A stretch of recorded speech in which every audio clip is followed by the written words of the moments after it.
Yeah. Two. Yeah. Aye. I'm jacking the beat, you calling the cops. The yapping is cheap, I call you the ops. The rapping is hating, it's all cause of pop. You get a leak for the ball, get a drop. Feel like I'm wrong when I double it back, cause I'm making it harder to catch that. But I covered the ticket, I call you to visit. You tipping and hit up the cash app. Baby girl, been around for it, yeah. In the old days, I was stuck in old ways. Never really trying to flip the old page. Young man tripping at an old age. Thinking eyes flicking, had a low wage. Led the bro days, then a slow praise. Thinking it'd be different, it would gon' change. Then it really didn't, it's a cold game, yeah. Ay, all I really wanted was the money in the pocket. Got over money, but the money ain't a topic. Like Bill Doe and the money gotta stop it. Kid need food and the whip need juice. I'ma get these views when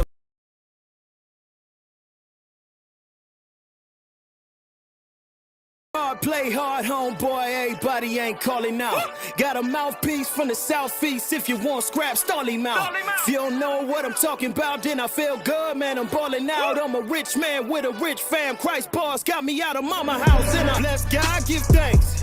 Bless God, give thanks. Bless God, give thanks. Bless God, give thanks. Big God, big grace. Big God, big grace. Big God, big grace. Big God, big grace. Bless God, give thanks. Bless God, give thanks.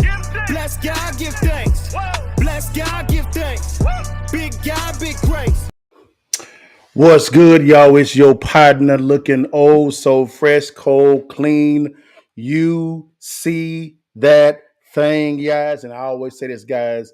Welcome to the Countermove podcast, where we take an issue, we lean in and we reason together, guys, and then we kind of prescribe the right solution, guys. So thank you for blessing me with your time today. And this one, guys, is going to be a good one because, to be honest with you guys, I have a special guest here, guys. A really good special guest. You guys know who she is. She's a sister to me. She can be a little spicy sometimes, y'all. But it's all good, baby. She's still my kinfolk. Y'all give her a hand clap of praise to Suni. What's up with you, baby? How you doing? You see it? What's Y'all up? see it. What's up, baby? You doing all right? I'm on the Countermove podcast. That's Yes, you crazy. are. You know, I never say thank you. I always say you're welcome. So you're welcome. Appreciate you. I Well, never come thank you in and for having say me. no problem with those guys. And guys, we got another guest as well, y'all. Man, this gentleman here. The only thing I got against him, he's in a state that I don't like. Now playing. I'm playing. I'm playing. I'm playing. He's one of the most wisest guys I've ever met when it comes to the law, and specifically on this area. I really wanted his uh, um, point of view. So, guys, if you could give a hand clap of praise to my brother Cedric. We call him Ced. What's up, baby? You doing Oh all right? my gosh, I got two of my favorite people, Susu and Yes, El Boogie. sir. Yes, you Oh, are What's welcome. up? let's You are go. welcome. Yes, sir, man. Guys, this is gonna be a good one, guys. And the thing about it is it kind of before I go into this, let me kind of go in real fast, guys, and see what's going down. If you could smash the like button, subscribe, guys. You know what I'm talking about? As my boy Julius said, and share, share, share. Good to see you, Julius, brother. We on all platforms. Now, guys, this is gonna be a really good one because of the fact that I was just sitting down, chilling a little bit and perusing, and I follow. I think I call him the greatest of all time. In my opinion, he's the greatest of all time sportscaster. Okay, you can disagree with me. I don't care what you say. He's the GOAT. And Stephen A. Smith, he was talking about a certain Texas immigration bill that was signed into law. And before we listen to him, we're going to listen to a CBS thing real quickly. It's real quick. Get in, get out. And what's going to happen is as we listen to it, guys, what I would like to do is one second, I'll get that real quickly here. What I would like to do, guys, is this here is we can kind of comment on it a little bit as well. And then we can actually play Stephen A. Smith to see what he actually says real quickly. And then we can kind of go from there. All right, guys, let's see what's popping. Can you guys see this real quick? Here we go, guys. Let's Yes. get it in real fast. Listen to it.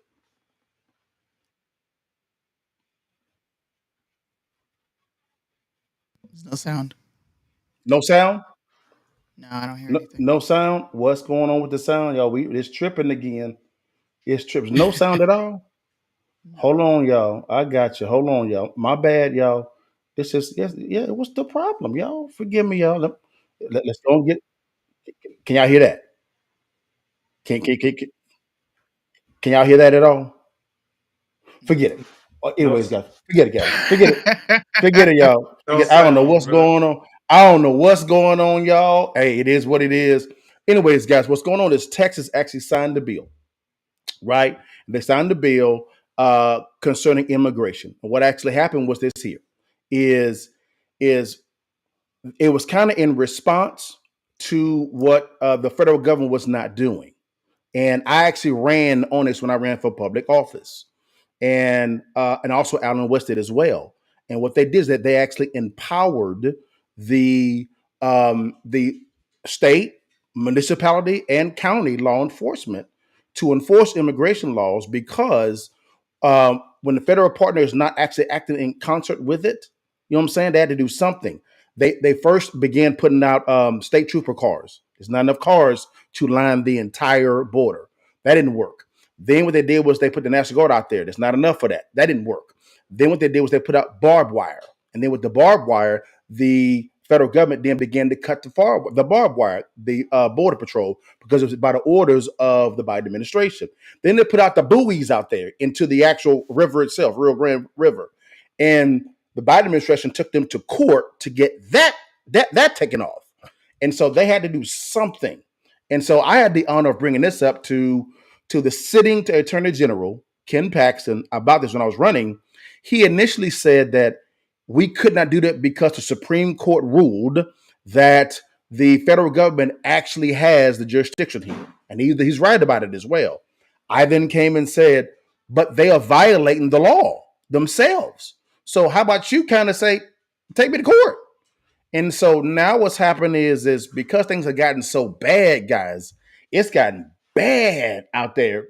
What's happening now is the Senate, what they did was they actually drafted a bill, passed in the Senate, passed in the Texas House, and the governor signed it into law. So said, man, you're the law enforcement person real quickly, man. I don't know if you read about it at all, period, man. Give me your thoughts initially on what you think about this law, so to speak. Can you guys hear me? Yeah, I can hear you. Go ahead. So I haven't read the bill, but Mm-hmm. I was sent that I think that article or that video that you were trying to play. I think Lowe sent Mm-hmm. it to me. And Mm-hmm. I knew that Texas was trying to do something, similar to that. And obviously, I got some people, that I train with that are border Mm-hmm. patrolling, and the Mm-hmm. frustration of those of us who are on border states dealing with the issue of the immigration. So, um, our buddy, he's supposed to be here with us. I sent him the link. He actually called me when he saw Liddell's post earlier, and he was livid about your post. And he goes, "Man, I can't believe Liddell post this." And I said, "Well, let's talk about it." Sure. And I was like, "Well, what's wrong with it?" I said, "I'm okay with it." And Suni, this is what I looked at. Basically, what I was explaining to Liddell is they are giving local and state law enforcement basically reasonable suspicion to be able to detain people. Okay. And basically, that's what we're dealing with. And so, because it's suspected, right? Yes. It is no difference than. And remember, I gave you the quote of Terry versus Ohio. Everybody knows Yes. the stop and frisk that New York and those other jurisdictions were doing that were found to be problematic because you had officers kind of towing the line. So Yes. basically, what they're doing is just giving reasonable suspicion. What's wrong with that? We do it now in our local law enforcement. Someone can stop you or Suni or myself based on reasonable suspicion that they think that we're about to commit a crime. So they're Okay. doing the same thing, saying, "Hey, look, for whatever," and each of those officers have to be able to articulate the reason for stopping that van, vehicle, or whatever, and then going Sure. through their detention process. So as long as they can articulate that, the reasonable Yeah. suspicion is fair. So I'm okay with it. Gotcha. Suni, what do you think, Suni? I'm okay with it. I I think this gives the state back its power to where they're not so reliant on the Fed to step in and do something. And Texas is a border state, much like California. Yeah. I've never experienced a border state. I'm from North Carolina, so it's a little different for me. But I actually understand I get the drastic measures they're taking, and to me, it's not drastic. To me, it's a governor understanding that his state is bleeding illegal immigrants into their state, as well as other states that are around Texas. So Yes. to me, it just sounds like people who are breaking the law, Yeah. such as entering America Yeah. illegally, Mm-hmm. are going to jail for breaking the law. You see how I Kamala Harris said. I said breaking the law. Okay. You stupid. You are dumb. You're dumb. Now, Julie's brought up a good point. Julie said, "Can we bring up an article about it?" Well, here we go. Here's an article real quick, guys. Let me get this out the way real quickly. Talking about this month, guys. It says this is the Daily Caller. It says illegal immigration encounters at the southern border surpassed 547,000 less than 3 months. Whew. Half a million. Less than 3 months. This is December 21st, 2023. So that's today, right?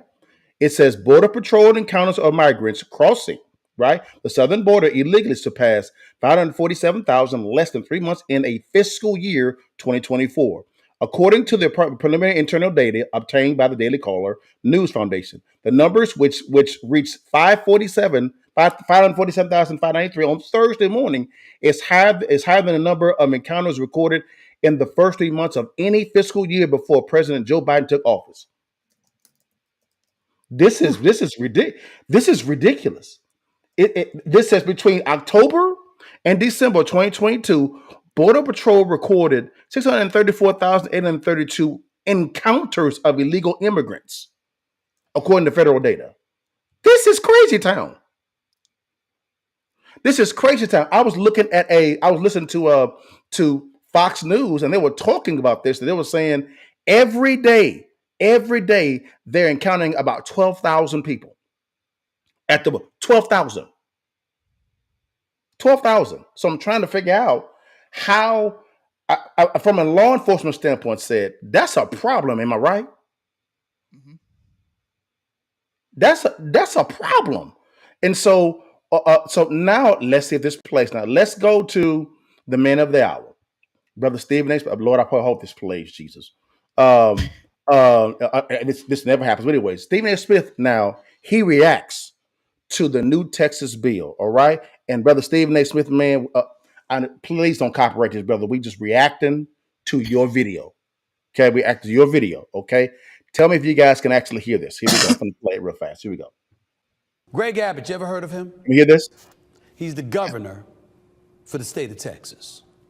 On Monday, that governor, Governor Abbott, signed a bill into law that will allow the police to arrest migrants who enter the U.S. illegally.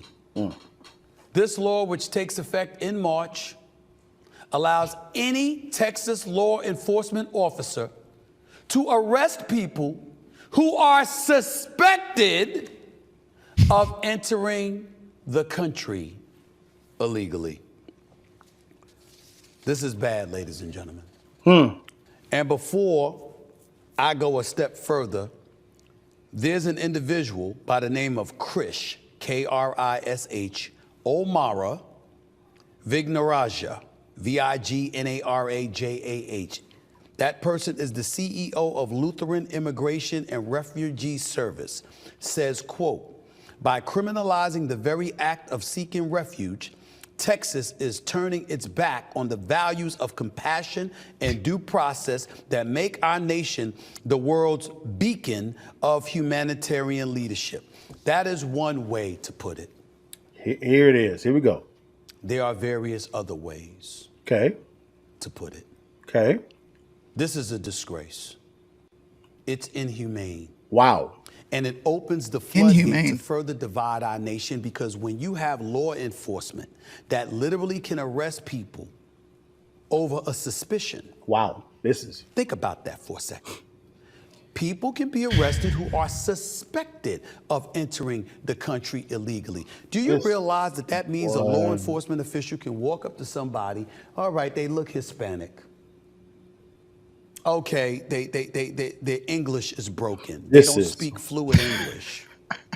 So that could be a cause for me to arrest them. this is Let them boy. deal with the problems later. Ladies and gentlemen, to get out of jail, bail costs money. It ain't free. Wow, this is To hire a lawyer, that costs money. It ain't free. Lord. You have essentially I've heard opened up enough. an avenue You said enough. to Heard enough, bro. So say it, brother. I'm gonna give you the law. You the law enforcement expert, brother. Go on, let us So know, man. I What you think think? he's being real slick, and I mean he's all over the place. And LaDale, we already talked about this on the phone earlier. Sure. So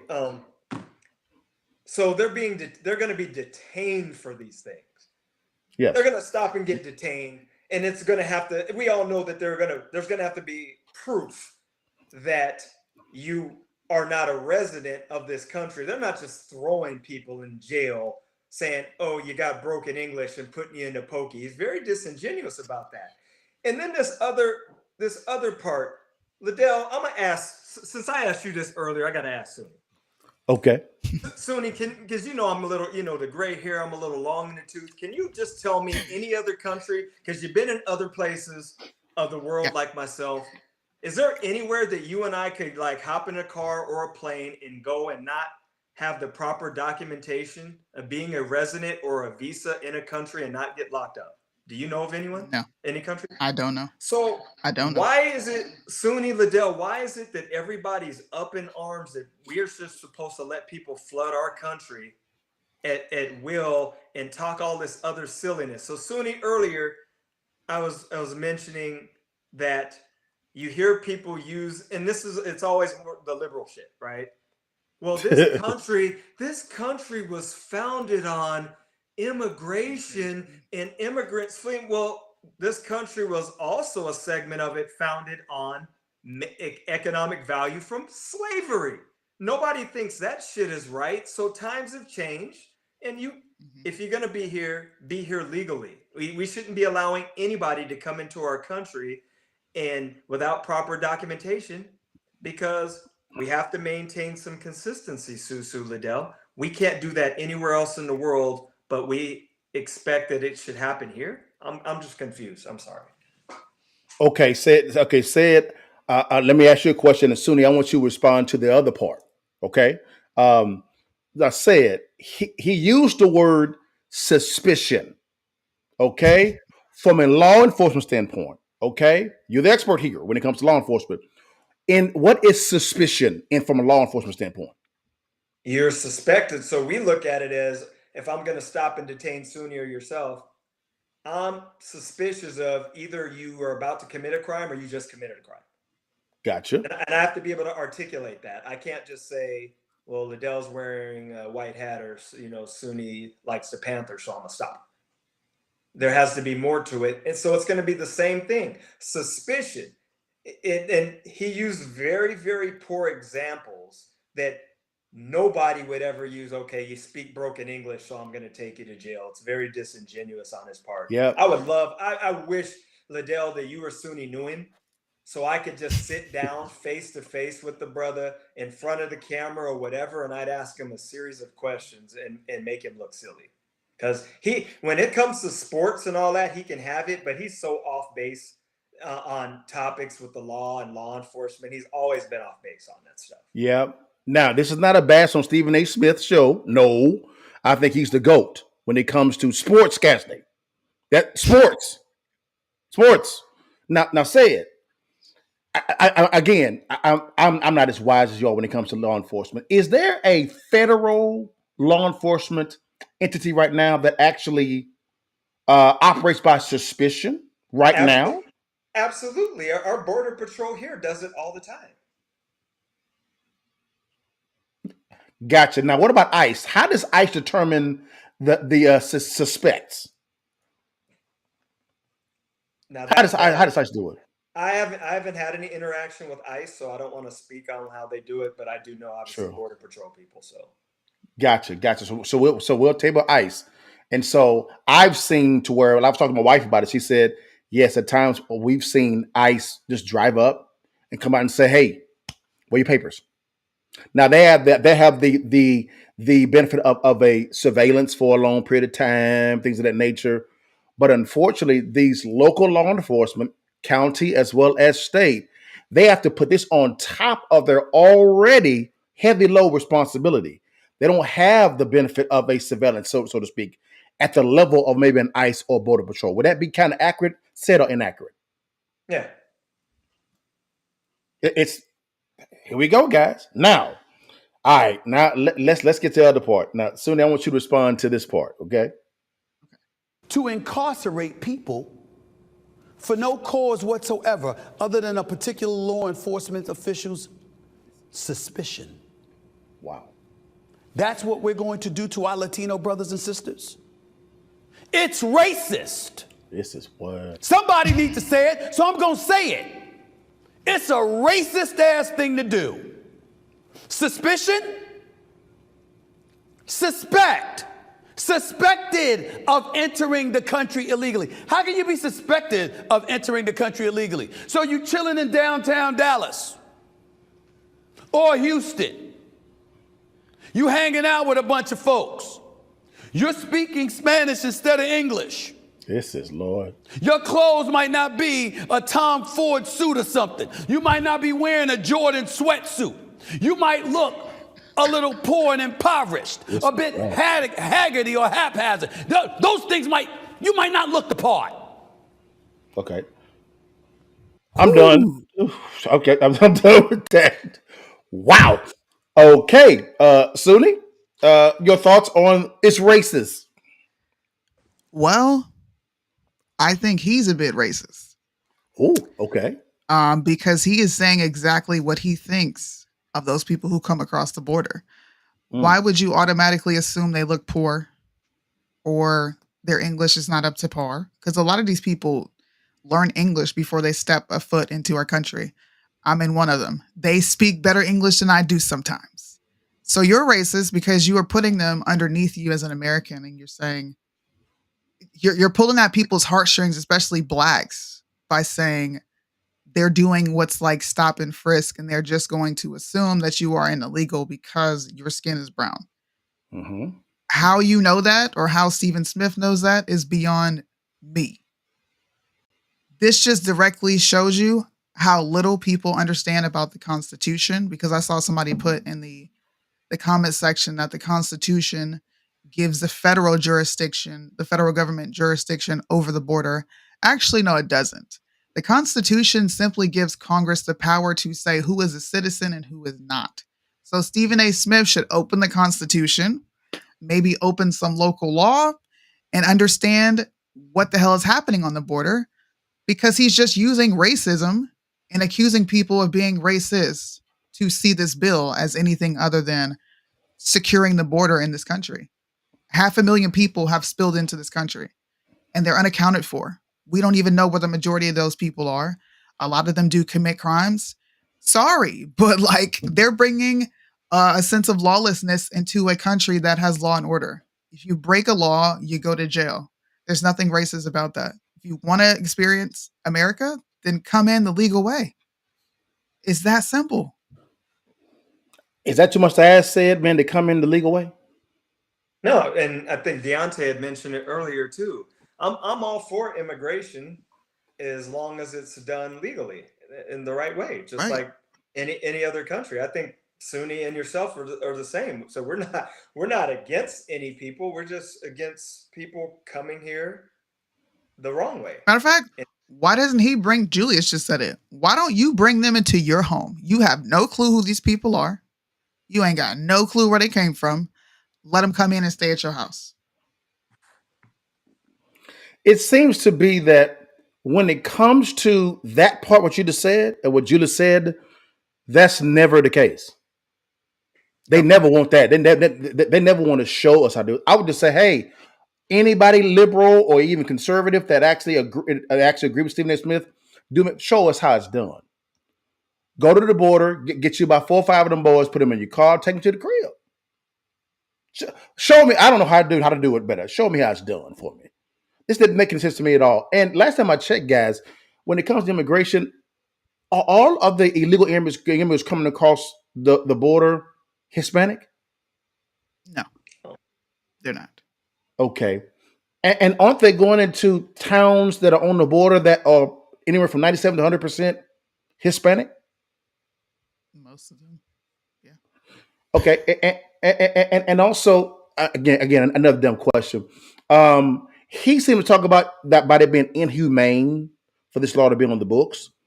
What about the inhumane when it comes to those illegal immigrants going to those towns or border towns and overrunning them? Is inhumane only on one side, or should it be balanced? It's on one side when you have a narrative to push. For sure. He's not going to be balanced in this or talk about the nuance of who's coming in, how we're not exactly vetting these people. They're just spilling in. Which makes areas like where you live, Stephen A. Smith, unsafe because these folks are unaccounted for. They get to roam and go wherever the crap they want. They get to work for whoever they want, people who are willing to pay you under the table because they don't give a crap about taxes. Yep. Then what? And they didn't mention about money when it comes to bail. What about the money that we spend to house them, feed them? They have PlayStations they're playing. We give them phones, right? And then we fly them around the country. That doesn't matter, though. That's cool. No. You're worried about the bail money for them actually breaking the law. I'm confused. Like said, do police officers say, I'm not going to arrest you because I'm concerned about the bail money that you have to pay for me arresting you? No. I mean, it's foolishness. It's dumb. Am I tripping? Yeah, like Suni said, he's only wanting to discuss one side of things. He's not looking at it objectively whatsoever. Mm-hmm. And anybody that wants to come on, guys, if you're on Instagram, whatever, and you want to debate this, let me know, baby. I'll send it over to you. Ain't no thing. But ain't no thing it out. But now, the Lieutenant Governor Dan Patrick, know the man, met him, good guy. He's tall as hell. He's about 6'7", huge. He actually went on Laura Ingraham and talked about this law because he's the president of the Senate and they drafted this law. Let's see what he says real fast. Let's comment on what he says. All right. Let me know if you can hear it. Here we go. To deport them. Joining me now is the Texas Lieutenant Governor, Dan Patrick. Dan, now the White House said today that this law won't make communities safer. Your response? So we spent a lot of time, Laura, in the Senate writing this bill along with the governor, and we believe we have a bill that will survive any type of Supreme Court challenge because we are being invaded. Arizona tried this about 10 years ago, but our law is different. It simply says that our law enforcement can arrest anyone, take them in, do a background check, photograph, do fingerprints. If they saw them cross the border illegally, we can do that. Or if they happen to reveal in the arrest stop that they crossed illegally, and then the magistrate will send them back and will escort them to the border. And they have a choice. They can go to jail or they can go back. And if they go back and try to come back again and we arrest them again, the penalty gets even higher. We're fed up. In fact, seeing what happened in Colorado tonight, Laura, it makes me think, except we believe in democracy in Texas, maybe we should take Joe Biden off the ballot in Texas for allowing 8 million people to cross the border since he's been president, disrupting our state far more than anything anyone else has done in recent history. And so this is so outrageous. 10,000, 12,000, 14,000 people a day crossing the border. That's crazy town. The numbers, he's been in office. That's crazy town, guys. That's a lot of people. And real quick, someone by the name of Nathan Jones said on LinkedIn he would love to debate this. Nathan, brother, you are welcome to come on and debate this anytime. Just let me know. Respond real quickly and let us know if you want to come on, brother. I'll send you the link. Ain't no problem, baby. I'll send you the link. Ain't no problem. Not a problem with this at all. But 12 2,000 people a day. I know where Eagle Pass is at. We drive by it all the time, going down Del Rio. Been there. That town, guys, is about as big as let me see, Garland, Texas. It's probably smaller. It's around like 50,000 citizens. 50,000. Can they handle 12,000 a day? No. This is asinine. So say it. You heard what the lieutenant governor said, man. Anything wrong, brother? Did you see what he said? No, I don't find any issue with this, and like I said, it's I'm perplexed to what Sunni Soder's mind. I don't understand why people have such an issue with protecting our borders. And I mean, I can only imagine, because the border in Texas is much larger, obviously, than our borders, because we at least were protected by water on one side. So I didn't know it was that many people coming in. Did he say 12,000 a day? Yes. That's crazy. Said they shut down. They shut down, right? They shut down the trains, right? Shut down the trains in order for the Border Patrol to expedite processing for people. So they shut down international commerce to expedite them processing people into the United States on the Texas border. That's real. That's real. 12,000 a day. That's sick. So let me ask you guys this question real fast, guys. What's their strategy for this political move? This is a political move. What's the strategy? You already know. I told them vote, Sunni, letting all these people in the country, and then it can be like, hey, well, our administration is the one that allowed all this, so you should be voting for us, and then you're going to get a large Hispanic base to vote for the Democrats. What do you think? I would agree. I would say votes. I would say it's a combination of votes, and it's also a major optics game, because you have the left that loves to pull at heartstrings and say, let everybody come in, and they don't paint a full picture, i.e. Stephen A. Smith. And then you have the right that's like, actually, no, we're not going to play around with this. We have 12,000 a day of illegal immigrants spilling into the country. States have a right to protect themselves against foreign invasion, according to the Constitution. According to the Constitution, the 5th paragraph, Red Pill would put it right there in the chat. Under Article 4, the federal government of the United States guarantees every state a democratic form of government and will protect each state going against foreign invasion. So what we have here is a narrative game. Let's make it seem like the Republicans are racist. Let's make it seem like the Democrats want to accept all. And then you put that in tandem with votes, you secure a win every time. Every single time. Now, that's the reason why Lieutenant Governor Dan Patrick used the word invasion. It is an invasion, guys. This is an invasion. It's real simple to see.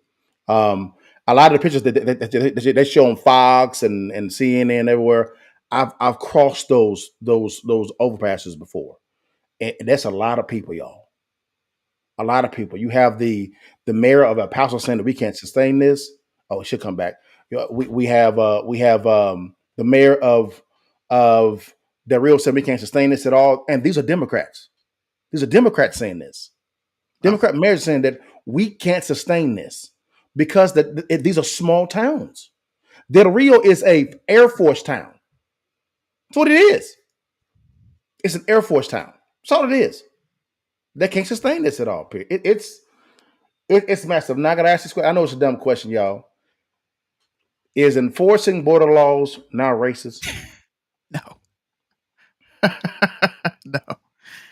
No. Prove it.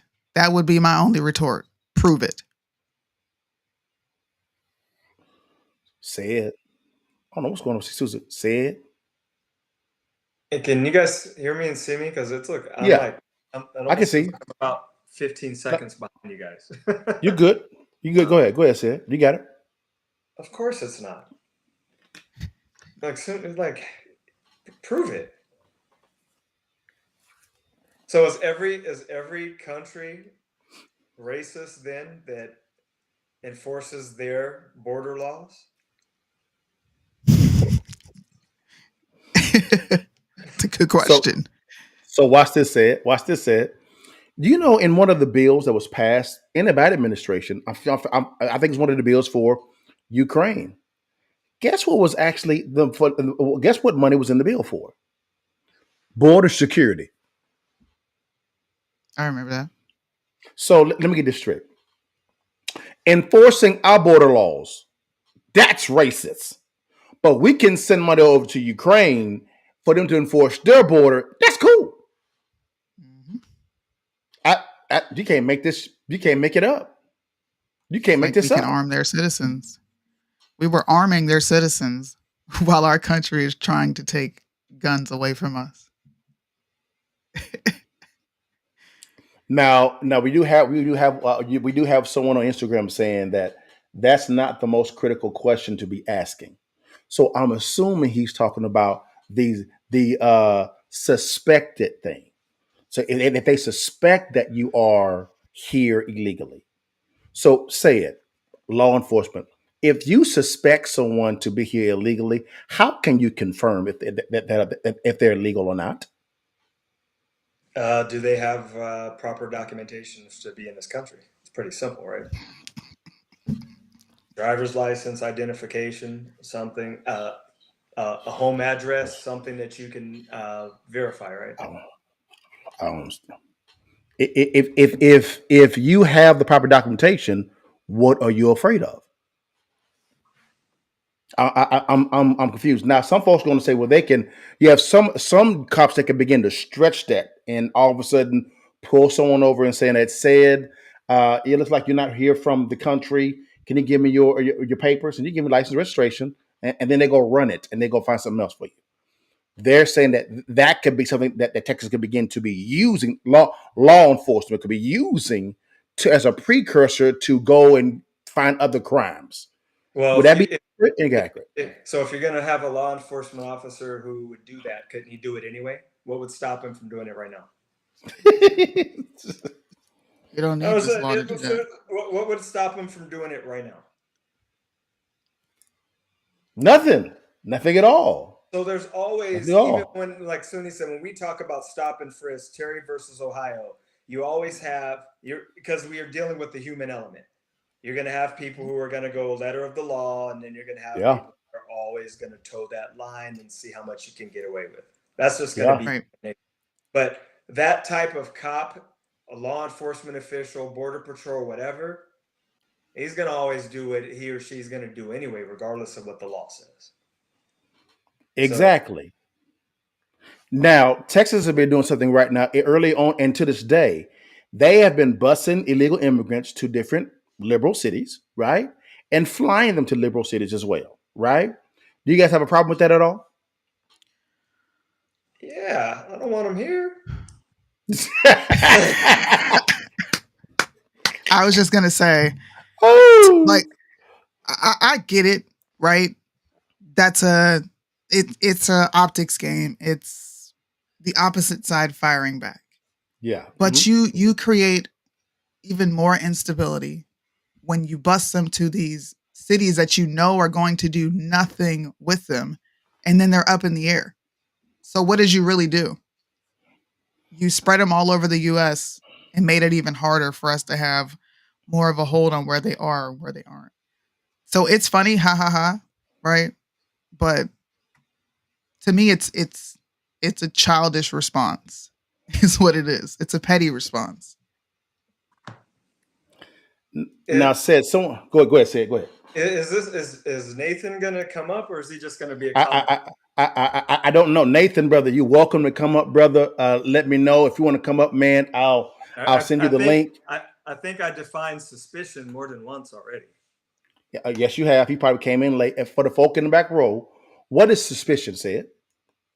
So what you're doing, and I'll explain it in a law enforcement sense.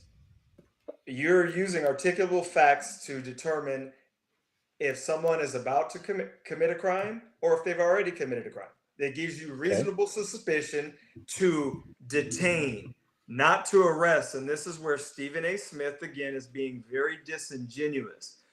No law enforcement is just stopping and saying, you don't speak English, we're taking you to the jail. They are using a nexus to put things together and go, oh, you don't have any residency here, no documentation. Oh, the probability of you being an illegal alien is very high, likely. So this is when we're going to arrest you. Yeah. That's the process that they're going through. The same thing as if I were to stop you or Suni, if I was suspecting that you guys were about to commit a crime or a crime had just been committed. It's going to be the same thing. Like I said, we have Border Patrol right now. Suni, if you and LaDale got in the car with me, we go about 15 minutes from here. They sit up on a hill and they swoop down like vultures. And I always thought, well, damn, what did they use to stop people? Because they sit in the green and white cars. I'm assuming it's the same where you guys are. The green and white cars. Yes. And they just swoop down on people and stop them.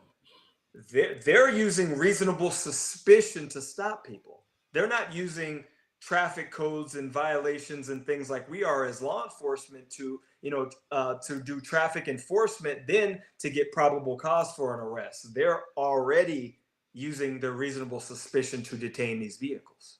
So it's already being done. Gotcha. So what you're saying, said, is from an immigration standpoint, the only statute they can use is you potentially crossed over the border illegally. Let's confirm that. There's not a statute on the books like you were speeding or you attempted murder, so to speak. What you're saying is they're saying, okay, this person looks suspicious, so to speak, potentially, right? So let's go see if he's here illegally. Would that be correct? Yeah. What's the problem with that? Now, Nathan, go ahead, Susan. You want to say something? Go ahead. Yeah, I wanted to respond to his indictment of cops. Yeah. You are placing an indictment on. I'm sorry, go ahead. Sorry, soon. I was just going to say, I think that he didn't come in. If he's saying my position that all cops are good, he definitely wasn't here in the beginning. So go ahead, sir. But you're placing an indictment on all cops. The majority of the cops are good. It is the few bad apples that ruin the bunch. You can't tell me that every single interaction you've had has been a bad interaction with a cop. Maybe you got with a cop who had a bad day that day, but that's that cop. If you look at the majority of interactions with police officers, they're pleasant unless you make them unpleasant. Like, I don't understand. To me, that's an easy dunk. Nobody is saying that all cops are good, but you are presupposing that these cops are bad, and you're saying that because we have bad cops, we should not have laws. That's asinine. That makes no sense. If Nathan can hear me, you're saying you're driving, but he's able to drive and he's texting. I don't know. Well, I can't just come up. but Nathan, turn down your stereo, and can you just tell me what country that people can be in without the proper documentation? I'm just waiting for that answer. Now, Nathan, you came in and assumed, and I'm assuming you have not been there from the beginning of the show, right? You came in and assumed that Said's position is all cops are good. How did you come to that conclusion outside of your assumption? Presupposing. The answer is you just assumed it because you came in when Said was eloquently talking about the definition of suspicion, things of that nature. He was giving a law enforcement tutorial there. You just assumed all of that. You assumed it. If you want to go operate by your logic, which I disagree with 1,000%. Oh, he said send him the link. Okay, baby. Hey, okay, hold on, baby. I got you, baby. If you're going to say that, which I disagree with 100%, Nathan, is this here is when people use select cities to indict black folks, saying that black folks are terrible, that's trash too. But based on your logic, that would be accurate. Based on your logic. Just trash. I got you. I got you, Nathan. I got you, big dog. Let me go and give it to you. What I find interesting, and LaDale, I was talking about this, and I know Mitch is in the other live. Now, black folks, Sunni black folks have been complaining about these type of things forever, right? The stop and frisk, police officers just being able to use reasonable suspicion. How do we know that an officer is being just, and to use that? And now when it comes to immigration, everybody is up in arms about the immigration thing. But see, they tell when people that look like the three of us, Susu, they tell us to just pull up our damn bootstraps and don't complain about it. But now, as soon as you smirking, they tell us, you know what? Get over it. Pull up your damn bootstraps. Y'all stop complaining. But now that it's being enforced on another group of people, they don't like the shit. They don't like it. And I feel it's just. Like, I don't understand the struggle of, hey, it is not going to be as simple as what Stephen A. is saying. You got broken English. I'm going to throw you in the back of the car. That's what, like Sunni was saying, because he has millions of followers, people that don't read, and they're going to latch onto that and just listen to what he says instead of going, you know what, let me actually talk to someone who knows things about the law. And what does it go into stopping people? What does it actually go into? Because you hear how he was saying arresting. There's a difference between detentions and arresting. Thank you. Major difference between a detention and an arrest. So say it. What's the difference? What's the difference? Detention, you can leave the scene. An arrest, you're going to jail. Or depending on the criminal statute, it could be a cite and release as well. But detaining someone, think of this, anytime that we stop someone, it's a detention. Traffic stop, whatever it is, you are lawfully detained by my authority. Sunni, I stop you and give you a traffic ticket. I'm not taking you to jail. You're not under arrest. You're under detention of my authority until the stop is over. You signing the ticket then releases you from my authority. So we shouldn't conflate a border patrol or a state official stopping someone on suspicion of being illegal to being arrested. It's disingenuous. Gotcha. Nathan, how you doing, brother, man? Do we have you, brother? Are you there? Nathan? If you're talking, brother, we can't hear you at all, man. We see you on the screen, but we can't hear you at all, man. You there, brother? He may need to log back in, brother. Maybe. We can't hear. If you're talking, brother, we can't hear you at all. You came in, we can hear you just fine. Now we can hear you at all. You may want to log out and log back in, man. We can't hear you at all, man. Can't hear you at all. So, thank you for that tutorial, because a lot of people said they conclude, there he is. They conclude, okay, here we go. Let's see if we can get him in there. Nathan, you there, brother? We can't hear him. No. We see you on the screen, Nathan, but we can't hear you at all, brother. It may be that he's driving and his phone is not working. I don't know. Yeah, I don't know what's going on, Nathan, brother. But I know early on in my life, I assumed that when I am detained, so to speak, I am under arrest. And so thank you for unpacking what detaining is versus under arrest, if that makes sense. Let's see if we can get him on here again. Here we go. Let's see if they can get him on. Nathan, you there, brother? It's not working, brother. He might need to come in on his computer. You may need to come in on your computer. If you're driving, brother, it may not be working well with your phone.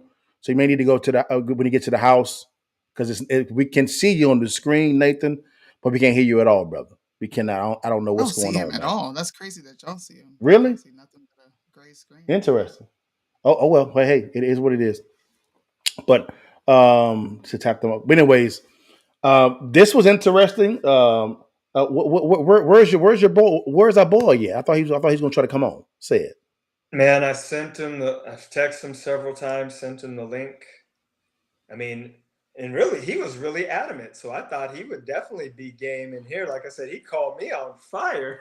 I was like, wow. I was like, what did LaDale do?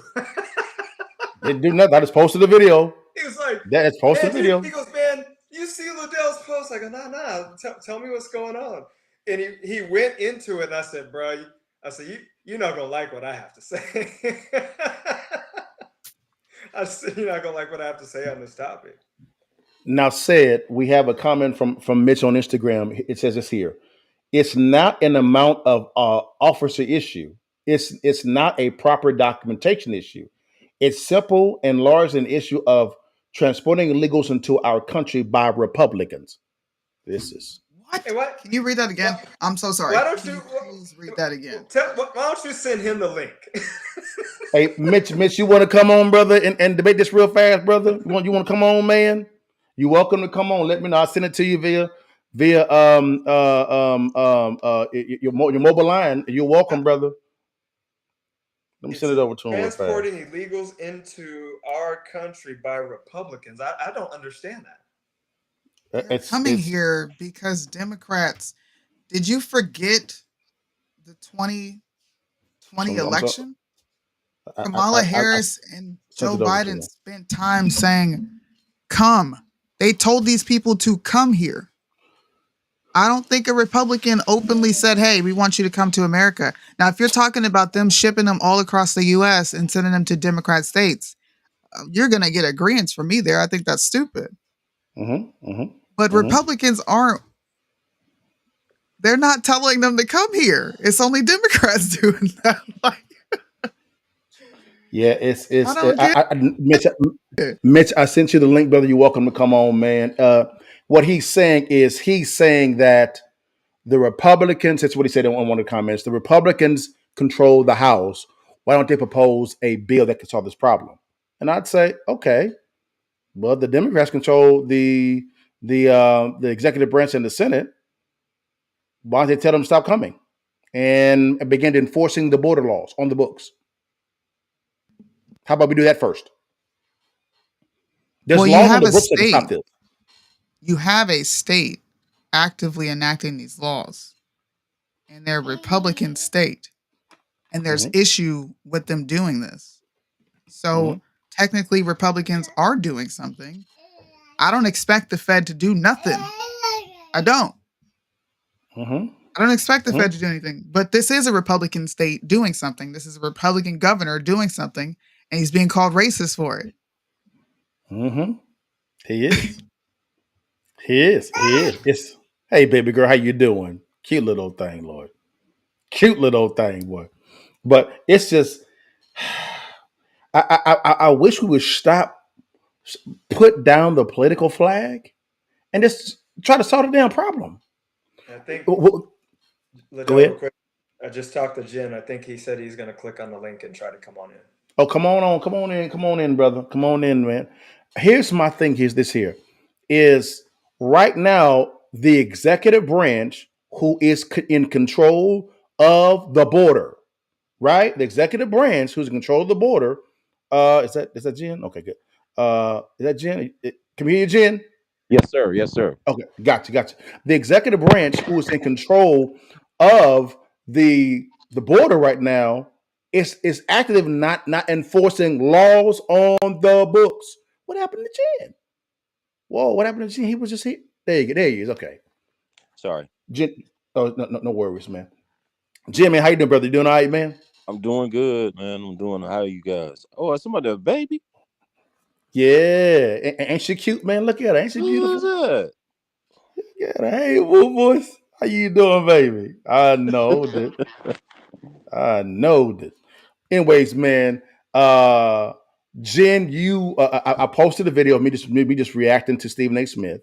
That was it. You actually had some comments, and then which is fine. That's all good. Yeah. And guys, this is my partner. This is Jen. Love this man to death. This is brothers talking. That's it.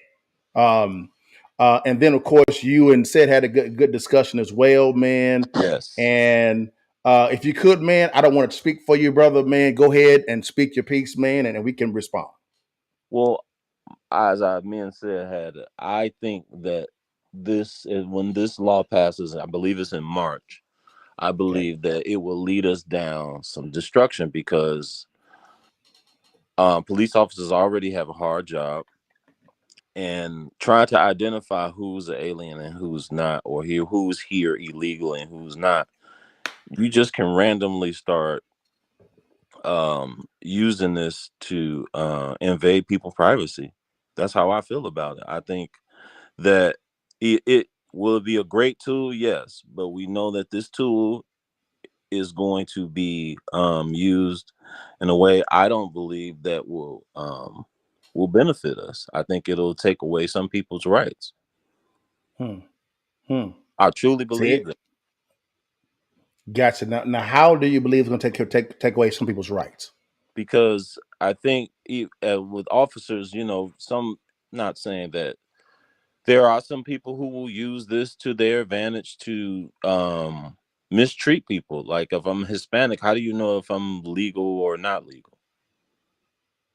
And me and Sid had the argument earlier. He said, well, you can't go into other countries. And my thing was like, we're supposed to be different, but I understood how he felt about it.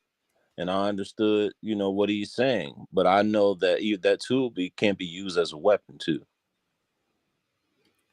So said this here, and I think he was spot on. What's stopping police officers right now from utilizing other laws in this manner? None. Now, and he was absolutely right. Gotcha. And so, then I would say this here. Got it.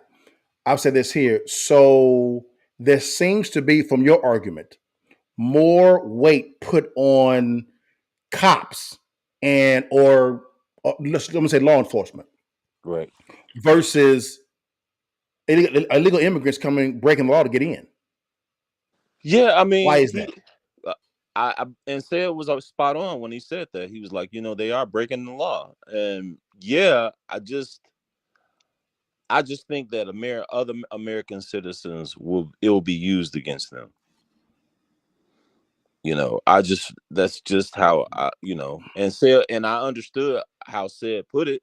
Having a family member who works Border Patrol, I think they have a hard enough job.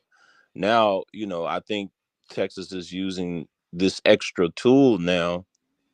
I don't know if any other state is going to adopt this, but it's interesting that Texas does. Abbott does this. You can you stop people from crossing the border? Unless we tighten, can we? Well, that's been the issue. The issue has been the federal government, who actually has the jurisdiction over the border, the executive branch, has willfully not enforced laws that are on the books. For instance, so what Texas did as a first measure is they lined state trooper cars there. That didn't work because there's not enough state trooper cars to line the border. Then they called out the National Guard. There's not enough National Guard to line the border. Then what they did was they put up barbed wire. Well, the Biden administration instructed the Border Patrol to cut the barbed wire. Yes. Right? Then what they did was they put buoys in the Rio Grande River. Then what happened is, and I think someone else is here. I think Nick is here. Then what actually happened is what actually happened is when they put those buoys there, the Biden administration took them to court to get them to get rid of the buoys. And so Texas has tried several different ways to enforce the laws on the books. And the executive branch, the Biden administration, has actively thwarted their efforts. So this is the last straw. I'm curious, Jen, when you say, well, can you stop people from crossing the border? Is that like a rationalization of saying, well, you can't stop all the people from coming in, so why enforce this law?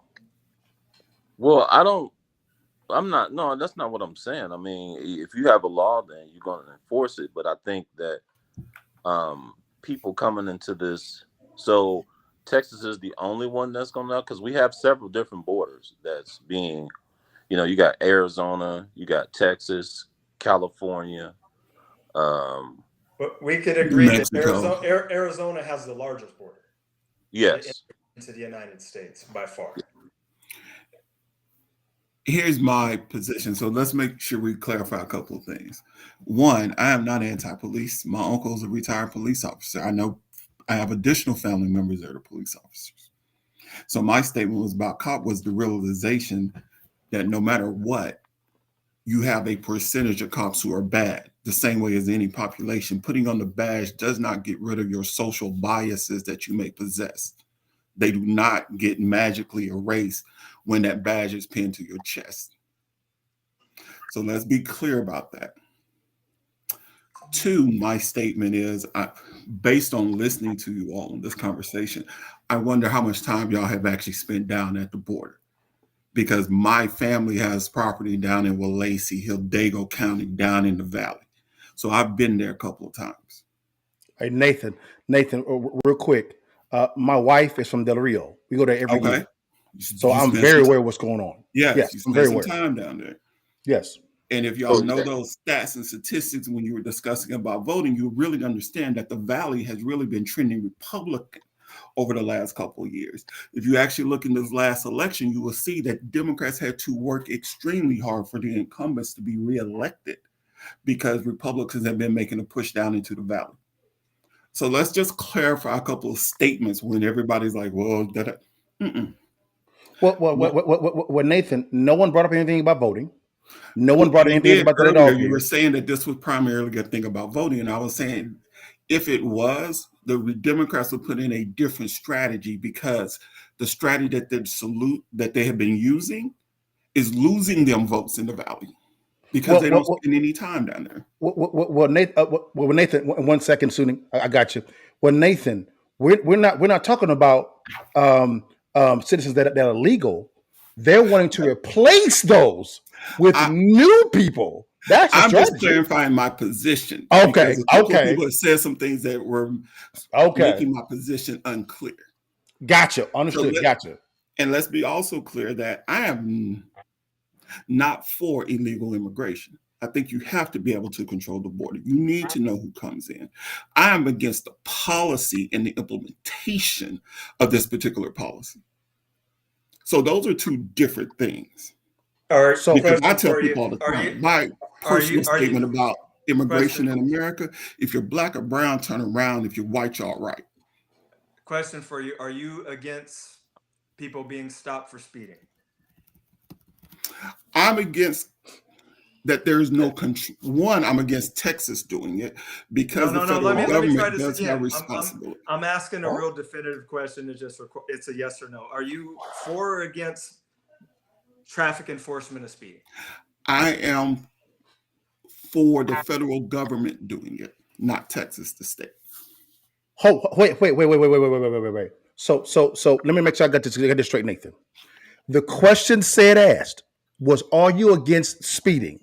Your response was, you are against Texas enforcing speeding laws. No. I'm against Texas overstepping its bounds into what is being granted by the Constitution that is a federal authority. If you go look at the agencies that are responsible for immigration, custom enforcement, inspection, they're all federal agencies. Suni, you can go ahead and Suni, you get this. Were you in the chat when somebody was that Article 4 of the can somebody put that back in there? I have the US Constitution right here in front of me. And it does not control the state's borders. The U.S. Can I finish? Because I didn't interrupt you. Okay, I'm sorry. Thank you. What the U.S. Constitution gives the federal jurisdiction over is whether citizens become naturalized or not. The Fed is also supposed to assist the state, according to Article 4, Section 4, in any invasion they experience. So if they ask the Fed for help because they have an invasion occurring, I'm sorry, but 13,000 people that are illegal spilling into this country via the Texas borders is an invasion. I don't know what else to read in the Constitution to you, but what you're saying is not fact. The only jurisdiction they have is to determine whether they become a citizen or not. Go ahead, Nathan. Go ahead, brother. Okay. So let's use your logic. Let's use the Constitution. No. Your logic basically applies to say that we will the Constitution. Excuse me, let me finish. Hold on one second. we will have 50 different immigration policies because every state will actually state their own immigration policy. The supremacy clause in the Constitution is saying that the federal government, as they pass laws, gives them supremacy over state laws, no matter wait. When does the supremacy law actually kick in? When there's a confliction of law with the Constitution, right? There we go. Yes, when there's a confliction, when states' rights are trying to step into the bounds of the federal government. The federal government has passed laws about who is going to be responsible for immigration. That's why we haven't had this problem before. We have not had this problem in the last 75 years up until recent time, as terms of who is responsible for it. That's why Republicans don't really want to talk about Reagan when he himself allowed 30 million immigration, gave them amnesty. It was a federal government doing that. So I have to bring this up because I know LaDale has the utmost patience and all that. So Suni asked a question. She actually read article of the Constitution. So one thing, I'm a big law guy. The law does not care about any of the four of our feelings. So what Suni just did is she read law. You have to. You're making an argument, Nathan, about all these other things, but you're not addressing what she just read. That's actually hold on, because Article SAC 18.8.1 overviews Congress's immigration powers. Nathan, I'm agreeing with you, Nathan. The federal and I'm saying this because I actually spoke directly with the Texas Attorney General Ken Paxton. Know him, good guy. I ran for public office, and I brought this up. What they're doing now. He let me know. He said, LaDale, we can't do that at all because of the fact that the Supreme Court has held that the federal government actually holds jurisdiction over the southern border. Now he did say, we're looking at other areas, LaDale, but we can't do nothing right now. Right? Now, which is fine. Now, the Lieutenant Governor of Texas, Dan Patrick, who's the president of the Senate drafted this bill in concert with the Texas Attorney General. And he went on TV and said they feel they're on strong legal grounds constitutionally because of one word, invasion. But invasion. But you have to be able to define invasion in terms that everybody can agree on. Because if you define it based on what they say in the state and you define it by what they're saying in the federal government, then the supremacy clause would click in because there's a conflict, as we just stated. I agree with you. That is all I'm saying in this conversation. I agree with you 100%. The supremacy clause, I got you. Not a problem with it at all. What I'm saying is now this is a constitutional issue now. Because of one word, invasion, is how does the Supreme Court define invasion? How do they do it now? Because Texas is saying invasion. Biden is saying, no, it's not. So they're saying it's 15,000 people coming across the border every single day. 15,000 a day. What is that classified as? But my problem with this whole conversation is the framing. Because, hold on, because if we actually look at the statistics, right? Sure. When Obama was in office, immigration was at a 50, 60-year low. Lowest it has been in like 50 or 60 years. You still could not get the Republican congressionals in the federal level to come up with any comprehensive immigration policy.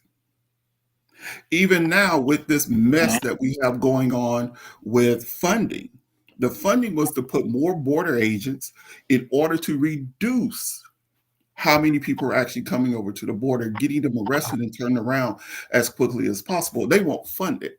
There's funding and then there's policy. What we're dealing with right now is trying to leverage policy based on the need for funding.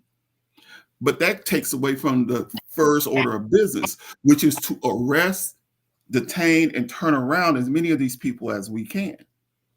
Mm-hmm. So you're looking at that saying, why are we not getting to where we need to be? We're not funding it at the level that needs to be there to have police officers of border and custom on the border. So Nathan, I got a question for you, and forgive me, Jen, brother. I know we're hogging the discussion, so forgive me, Jen. How much money would it take to fix the problem? I'm not sure. I'm being honest. I'm not sure. So, However, I know it takes more than what we have, and to take a step forward does not mean we should not take a step at all. Because we don't have an exact number. So here's my question logically. If you don't know the amount, how can you conclude that it's funding? If you don't know the amount, you have to take a step forward. You don't know if you're going to make a first down when you're playing football, but what do? You hike the ball and you take a step forward. But the thing about it is, right now, if they're saying $1 billion, hike the ball and take a step forward. But Nathan, there's been billions of dollars thrown at the border for several years.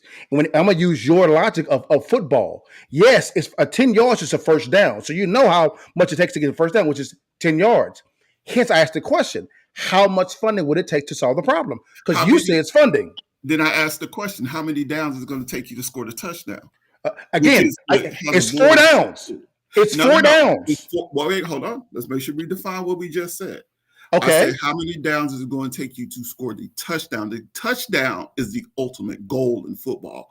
The first down is to allow you to keep control and advancing towards the ultimate goal. So if I know I have 4 downs to get my 10, what do I have to do on first down? I have to hike the ball and try to move. Sure. Now, the question is, how many times would I have to hike the ball in order to get to my touchdown? Is it going to take me 5 minutes of ball possession? Is it going to take me 10 minutes of ball possession? That all depends on the circumstances in which how the game plays out. So I'm just saying we need to take a step forward by delivering funding. I love that you're using football because of the fact that there's metrics in football we can gauge. We have a time clock that times us on each and every play. So we can gauge all what you're saying. And so I love that you're using football. So what I'm saying is you made the conclusion that it is funding. And I'm saying, oh, okay. Not a problem with it at all. No, I didn't How much funding is wait. I did not. You said it was funding. I didn't say I did not say funding was a cure-all. I said funding to add more border people on the border is a step forward. Mm-hmm. I did not say that was a cure-all. So, okay, gotcha. Not a problem with it at all. We funded over and over and over and over and over again over the years. Why didn't it work? It did work. How? You saw during the Obama years, you had the lowest immigration in the last 40 or 50 years. So that shows you that funding, along with policy, works hand in hand. That's the case. If that's the case, Nathan, why are we seeing the spike now? The same funding is there that was there. So why is it spiking now? Funding, right? What you're seeing is a result of multiple things that are all coming together at the same time. We know that we had with Title 42, whatever that mess was, that you actually had people backed up into the border waiting to cross. So what you had was the underpinning of a pinned-in population that was trying to get across. And then you're adding on top of it the normal immigration flow that is coming into our country that we're trying to process and turn around. So you are stacking on top of that what was normal before we had COVID-19. So you're seeing that spike out of that process because the normal population growth or pop immigration, we'll say 100,000 people a year, but then you had 100,000 people stuck at the border. So you're stacking on the 100,000 people that were stuck on the border with the 100,000 natural yearly migration that tries to come here. So now you got 200,000 people and you're asking, why are we having a spike? The spike is simple. Because we have not come back to normalize the data points to say this is going to be the normal immigration flow. So what you're telling me is the problem is the data points? The problem is that you have created, if you ever looked at a bell curve, right? Am I tripping? No, you're not tripping. Okay. If you look at a bell curve, the bell curve talks about the normalization of data. So that's where you get your average and your deviations, your standard deviations come out of that bell curve. Anything else becomes an outlier that it falls outside of that bell curve. So what you're seeing right now is the outlier because it falls outside of the bell curve. And until that data, the population, the people, all that information comes back in and we normalize what the new standard deviation from the average is, you don't know. So is, and this is my last question because I know Jenny want to talk as well. So what you're saying is the problem is we haven't redefined the data points, and the problem is not that the current administration has decided not to enforce the illegal immigration laws on the books. I think the current administration has not enforced them the same way Donald Trump was trying to enforce them in his administration. And I think he's enforcing them less than what Obama was in his administration. He has made a difference in terms of his policy, but every president makes a difference in terms of their policy.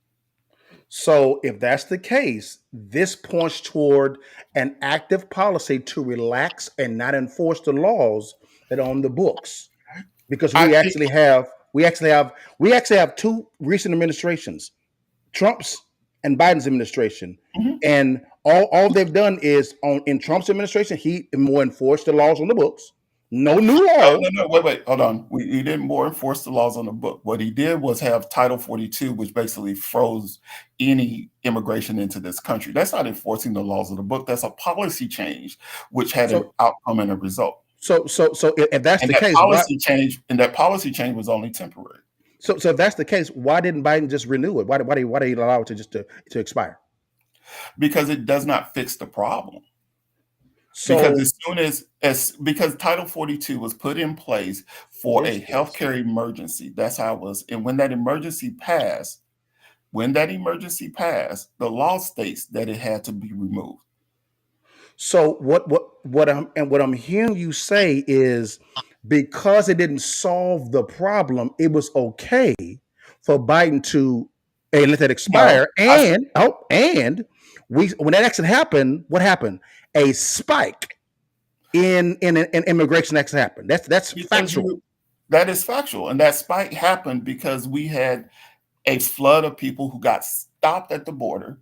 And then as soon as that Title 42 process came in, you had people coming through from any port that they could come in. And on top of that, you had the normal immigration. That is why we saw the spike. If using your logic, hold on. If using your logic, there would never be a decrease because you're basically saying that the flow of immigration would remain constant because the U.S. policies have remained constant. So U.S. policies have remained constant through Obama, through Bush, through Obama, through Trump, and everything like that. The only thing that changed in that immigration flow right there has been Title 42. I understand the decrease that you saw in Obama was enforcing the policies that they had on the books, which were what they had in George Bush. I agree with that 100%. What you saw in Trump was Title 42, the COVID emergency, and partially on building the fence. I'm not arguing that. I agree with you. The outcome of that is not as simple as people are trying to make, saying, oh, these people didn't come in. They didn't come in because of these things. And some of those things, i.e. Title 42, had an expiration date. I got you. I'll say this, then I hand it off to either Said, Jen, or Sunni. My whole argument is this here, is when it comes to the spike in illegal immigration in this current administration, the one thing that's constant, and I'm comparing it to Trump and Obama, there's a policy of there's been an active effort to relax policies on the books or policies that are expiring. That is clear to see. I would say this. I believe that the Republicans in office currently, I think the current set of Republicans are in office, are more interested in Joe Biden failing because he's asked for money to put more judges in place, to turn this policy around, to make people deport faster. He's asked for this money. Before this event, he's asked for this money. And that we can go back and look at when he's asked for money for Congress and how much of it he's gotten. He hasn't gotten that funding. That's just the truth. And we've gotten so far off the topic. We have. Let's get back on the topic. We have. My bad, guys. My bad. Go ahead, Sunni. I don't. You can't really. We can't really respond to conjecture. Mm-hmm. To paint this issue as a one-sided issue when it's multifaceted. I agree with Deontay. The labor market is a major reason why a lot of these immigrants come here. A lot I of agree. them, they're just trying to escape whatever country they're in that is piss poor. And another reason is, and this was broadcasted all over the place, Democrats did encourage illegals to come to this country, and they spoke out on it themselves. It's a multifaceted issue, and it doesn't have a big red R plastered to the actual problem. It's Republicans and it's Democrats.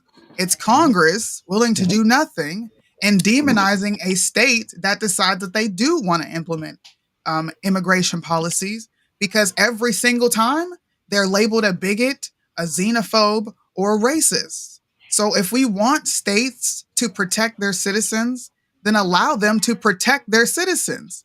Because outside of this, it's pure conjecture, it's pure feelings, and it's actually playing cheerleading for a political party that don't give a shit about you. Sorry to curse on your platform, but none of these parties care. None of them care, but we like set tripping and politically gangbanging for what? Both sides suck on this issue. They do. They do. I'm not, because I believe Democrats' problem is they think giving a man a fish is the cure. Republicans think that giving a man nothing is the cure. And it's not either or, it's somewhere in between. I don't believe in, like, I think his name is Cruz, the former San Antonio mayor, him and his twin brother. I don't believe you can let everybody in. I don't. I think it's like adding ice to a warm glass of water. At some point in time, you bring down the temperature of everything. So I think you have to control. I'm far from that. I just don't agree with this policy. I just have one more question. Go ahead. I could ask. Go ahead. Is Texas experiencing an invasion or not? I don't deem it an invasion because I think this is temporary.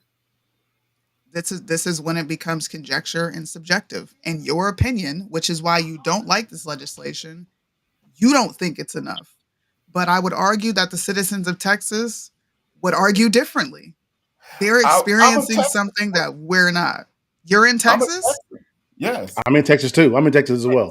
And as you I have said, two very different opinions on this. Yeah, and my family has property in the valley. I spend a lot of time down there. I've been down there multiple times.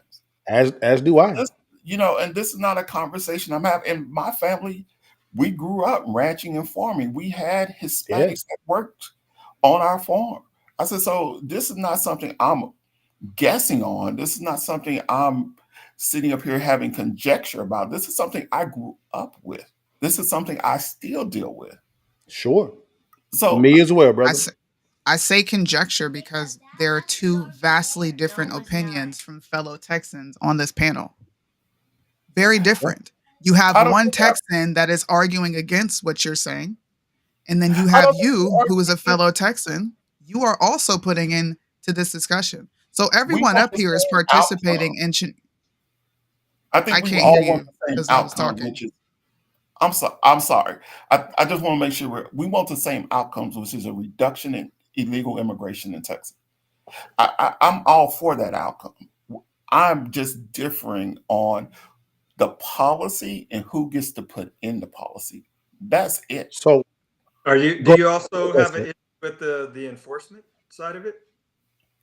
I have a problem with the enforcement side of it because there's no control mechanisms put in place. There's no tracking of the stops that are being done. There's no auditing of this in any way, shape, or form to show any type of abuse.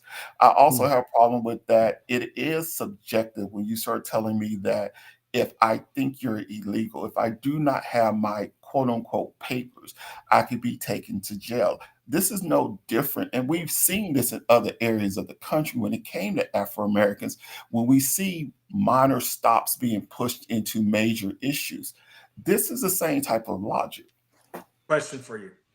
Yes, sir. Because I know you were driving earlier. Can you name one country on earth that you can get stopped and not have papers and not go to jail? Can I name one country? No. But I can wait, hold on. Matter of fact, I can name one country, America. And you know why I can name one country in America? Because our Constitution says I do not have to provide that type of paperwork to be free in our country. That's why. Who determines what's a citizen in the country? America, our government. Constitution. So what does the government say who's a citizen of the United States? Natural born, going through the citizen process. That's who it says. So people who come across the country illegally, where does it say that? Hold on. Where does it say I have to have specific papers? The people that, so can you repeat it again? Natural born and what else? Natural born or someone who's gone through the immigration process to become a U.S. citizen. So if somebody comes into this country and they're not either one of those, are they an illegal citizen or are they a citizen of this country? Oh, they're illegal. I have no problem saying and are they subjected to the laws of this country of being arrested? Yes. Okay. Hold on. Then let's deal with this. Here's the part where you're missing what I'm asking. If we're walking down the street, two Afro-Americans, we're walking down the street. Who determines whether or not I'm legal or illegal? See, you have to have some type of suspicion to stop me. Exactly. If you have to have a suspicion of a crime being committed, and I have to fit some type of description that resembles that in order for you to stop me.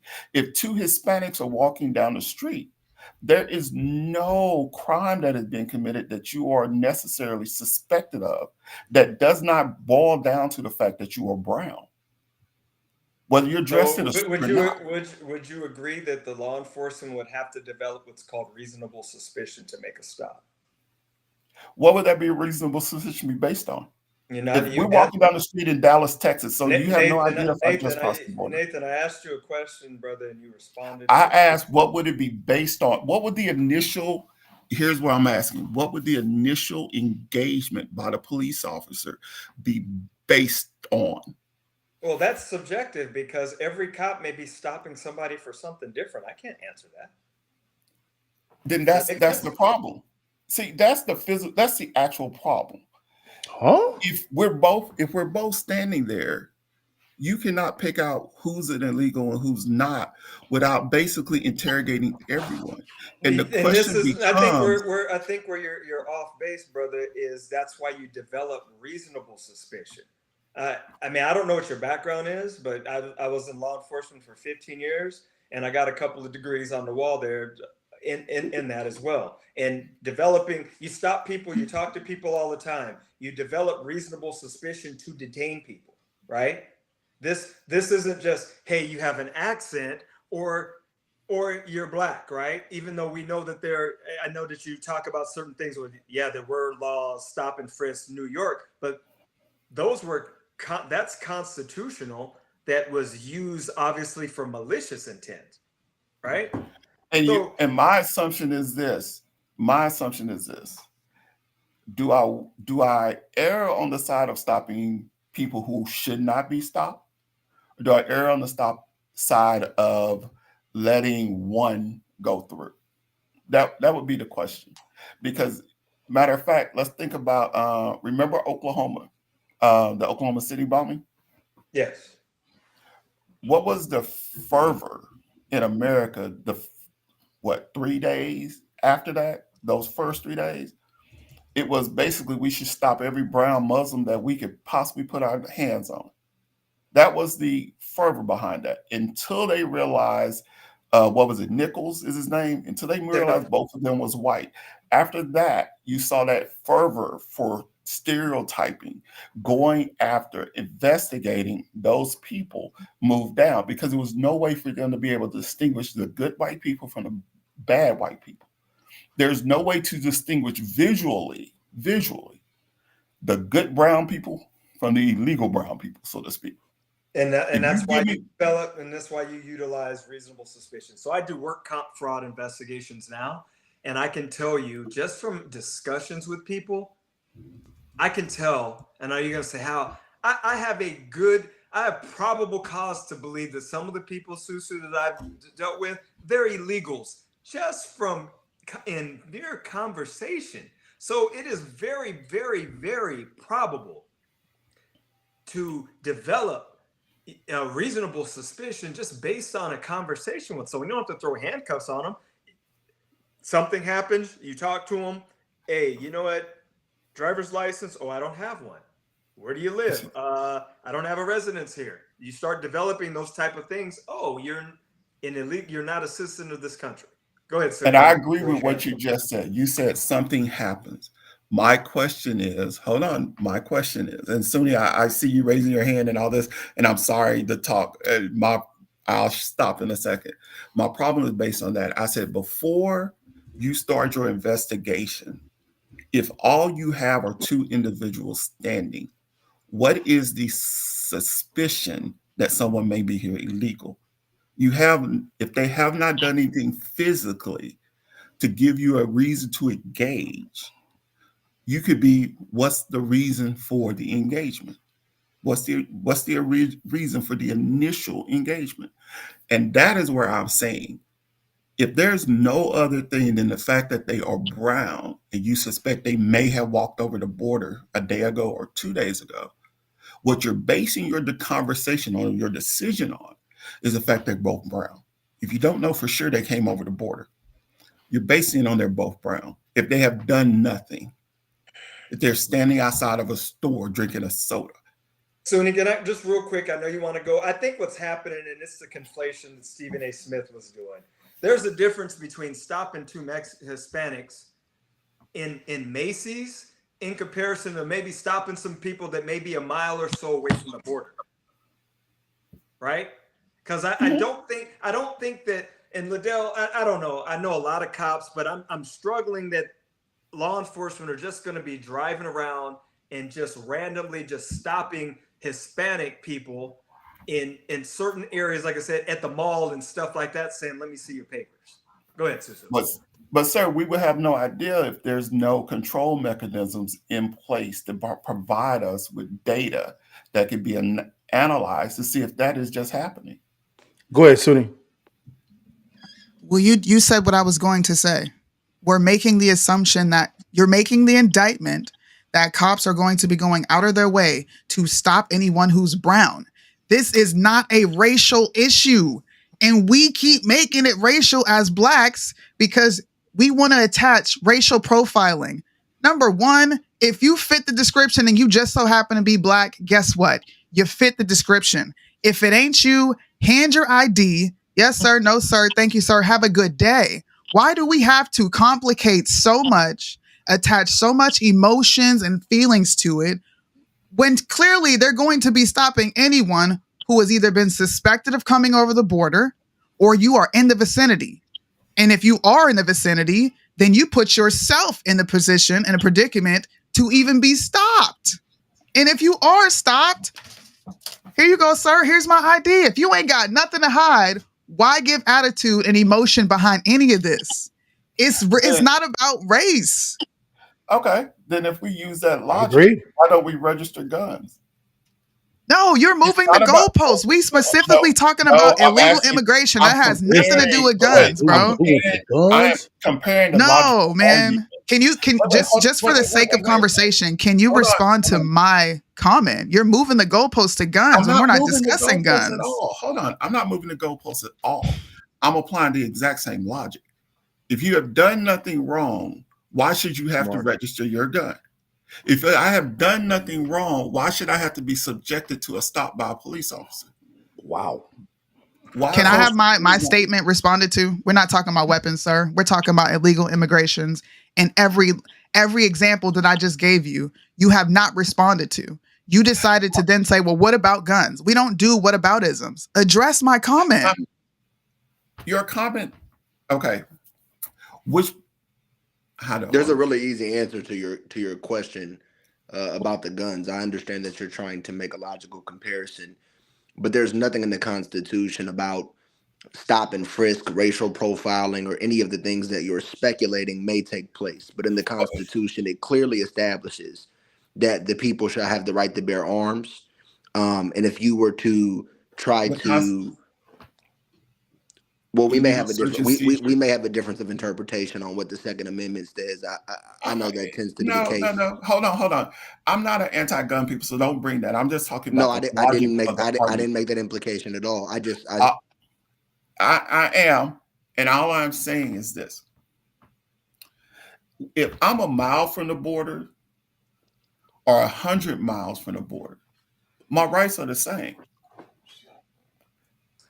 That's So all I'm you saying. Wait, don't hold on. have Wait, you don't have any one second, constant. one Wait, second, one second. stop. If Hold on, you no, I'm wait. addressing him. Chill. If you are not an American citizen, you do not have the same rights. So this But rights, illegal immigrants ain't got no rights. They have no rights.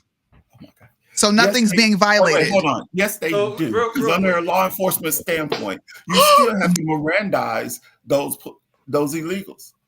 You You got to You're not spend only being double have or arrested, sir. time with him. no, you My don't. sister, No, my you don't. sister's an attorney. We've had No, you this don't. conversation a So couple of no. months ago. What requires? What are the two factors that require Miranda?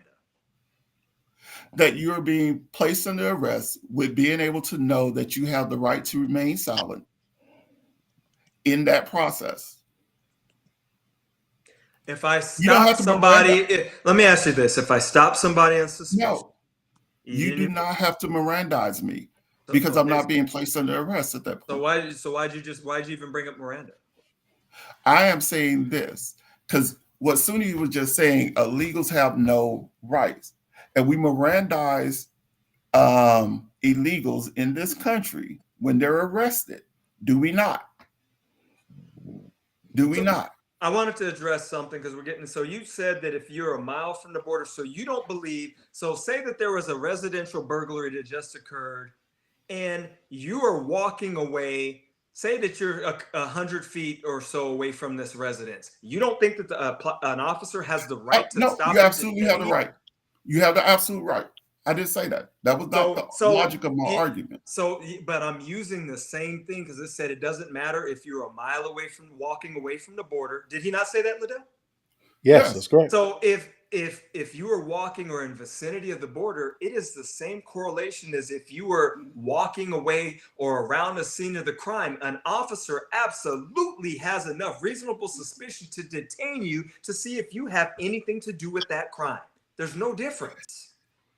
Go ahead. I know Jen put his hand up. Go ahead, Jen. Go ahead, Jen, brother. You've been quiet. Go ahead, brother. I'm probably one of the few people on this panel that had to visit Artesia, and I don't think people really understand where in New Mexico, that's where Border Patrol and customs agents go to train. My thing is I've been to the border in Arizona and in Texas. Are we being invaded? That's a question that, I don't think anybody has really answered. Are we being invaded? Is Texas considered being invaded? I would ask that question. And number two is there will be some implications far away from the border in Texas when you get farther north that you are, Sure. that some of this is going to cause some confusion. You best Sure. believe, because we want to believe that everybody is going to be on the up and up, and we know it's true. That's the only thing that I look at it for, and it's not about feelings. It's not about our facts. We know that this will be used as a tool for some in a non-professional way. Now, do people have rights being here legally? No, you don't. But we know that there are going to be some people who are American citizens who will be treated different. So let's not fool ourselves. I mean, people say, well, you don't want to be emotional. The reason why we're talking about this is because people are emotional about it. But I mean, you guys continue. I mean, y'all was doing your thing. I guess Suni was addressing. Is it Nathan? Yeah. Yes. Yes. So Nathan, are you here in Texas? Yes, I am. Okay. So you have 3 Texans here, and I guess my question would be: do you guys also believe that every southern border state or every state should implement something like this? Well, you know what? I'm talking a lot. Deontay, go ahead, brother, because I want to make sure I'm fair. Go ahead, brother. No, y'all are good. Okay. I do know that jurisprudentially speaking, that the concept of illegal aliens having rights is a hotly debated topic. The 14th Amendment, in one of I think it's in the first section, it says that nor shall any state deprive any person of life, liberty, or property. So I don't think it exclusively applies to citizens. I think that the initial part um, applies to citizens. But I mean, I don't know. I think this is I think Suni said it earlier. I think Nathan said it earlier. It's a multifaceted issue. And It I is. think both political parties Mhm. weaponize the issue Yes. Agreed. and sensationalize the issue when it suits Agreed. their political agenda. Agreed. I think that me being a person that lives in the state of Texas, I am concerned about, to what Jen just said, the possibility of this being used in a way that is, let's say, unethical, potentially Sure. unconstitutional. Like when Sure. we say, on the right, there's this notion that uh, the Democrats are intentionally allowing this influx of immigrants to come into the country so that way they can have them vote, so they can win the 2024 election. Me being a rational person, I could understand the argument, but I do think it's a bit conspiratorial. I'm not saying that it can't happen.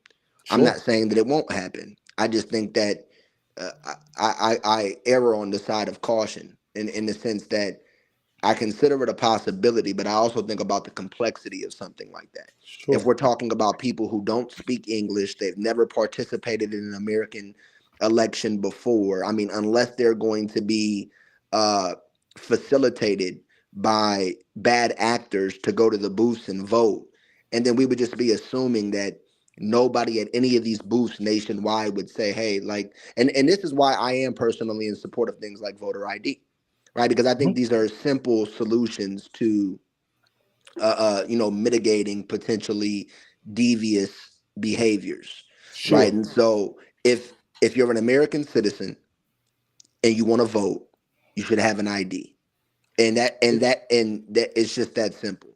As far as the racial profiling thing goes, I guess I'm curious, right? From Nathan, you say that we don't really have any mechanisms in place to inhibit racial profiling. That's pretty much what I've gathered from what you've been saying. Do you have any recommendations as to what those mechanisms could look like? Of course, you should have to fill out documentation about each and every stop. The problem with that is that we have seen historically with police officers that documentation be manipulated in order to have a specific outcome. There's a case in and this is a little bit different if we're just talking about documentation. I think it's San Jose or it's in California, where they just wrote up a document saying that the guy pushed the police officer. Was it San Diego? I'm not It I'm was not the familiar it with was the the event that you're I'm talking sorry, about. it's the car wreck. The police officer a couple of days ago ran his car into a club, and then he got Oh. out the car and he was saying that, oh, we're going to arrest everybody, Oh but no, he no, arrested one of that the was club owners saying that he that was pushed him. New York. That It was was New in New York. York. He said that in his paperwork, he said that the club owner pushed him, therefore he got arrested, charged with a felony. But when the film came out, It was yes. it showed that what he wrote in the documentation was completely falsified.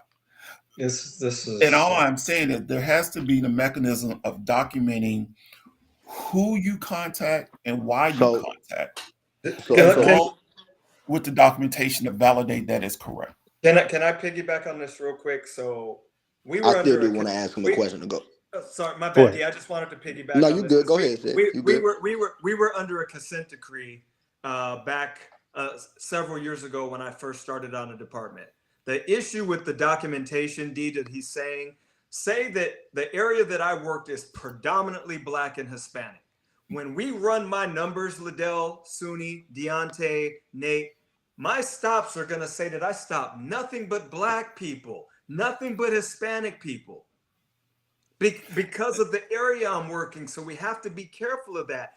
We The do. demographics of stops are going to be so far. If Deontay is working the up the hill in our nicer area, Deontay is going to be stopping soccer moms. So okay, but and I'm going to be stopping. I'm going to be stopping nothing but blacks and Latinos. Okay, hold on. Wait. Hold on, Nathan. Nathan. Go ahead. Hold on, Nathan. So I would agree with you said. I think that it's very problematic because data points can be manipulated to push other agendas, right? To imply that maybe there is a racist style of policing occurring as a result of the amount of people that are black or Hispanic that you're arresting. But I don't really think, respectfully, and I welcome an elaboration, but I don't really think you addressed my question. My question was, what mechanisms, because we're talking about illegal immigrants. We're not talking about American citizens that are black or Hispanic, although I understand that what it sounds like you're saying is that there's potential for black and brown Americans to essentially be targeted or to be the recipient of targeting as a result of border patrol or police being a little bit more, let's say, I don't want to say hostile. That's not really the right word, but let's just say more active in trying to mitigate people crossing the border. So my question for you is this: if people are coming into the country and they're not following the law in terms of entering into the country, what mechanism are you recommending that people in Texas or any other state where there is a crossing of the border, California, that the border patrol or that people can employ without it falling into this philosophical category of racial profiling? Okay. So let's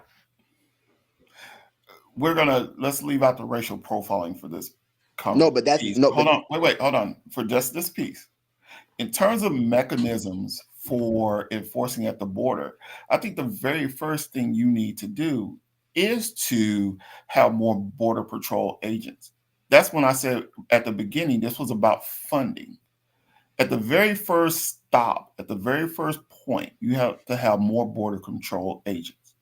Okay. You have to also have, as we have seen, as the data has shown, if you go look at any of the bureaus that are discussing it, you need more judges to hear the cases faster so they can be turned around and deported quicker. You also need to have penalties for any country that does not want to take their own citizens back. That we are getting and housing citizens here from like Guatemala and some other countries that we don't want them back. They belong to you. They're your citizens. There should be a penalty in place for that. Okay. I tell people all the time, I think Mexico, there should be a penalty for Mexico. I think we should start any aid that we give them. I think in order to pay for more border patrol, we should take it out of Mexico's budget for their aid. I don't think the American people should pay twice.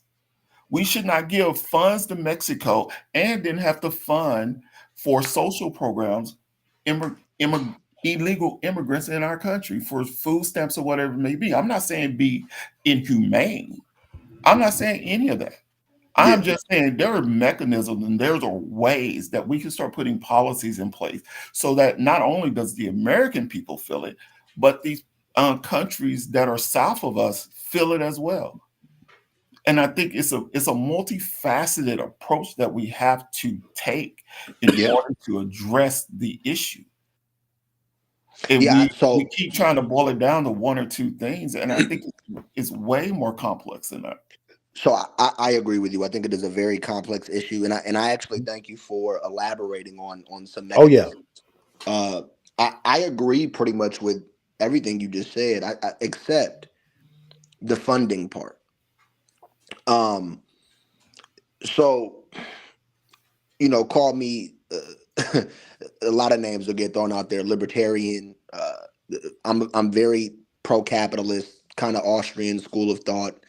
maybe a little anarcho-capitalist, but I don't think the government has a good track record of spending money, and I think LaDale kind of pointed at this earlier. Now, I however don't really have an immediate alternative to recommend to government funding, and that is a problem, right? Because obviously I wouldn't want to privatize a border patrol. And that's not the responsibility of a private entity anyway. But I think that expanding the amount of judges makes sense. I think that more border patrol agents makes sense.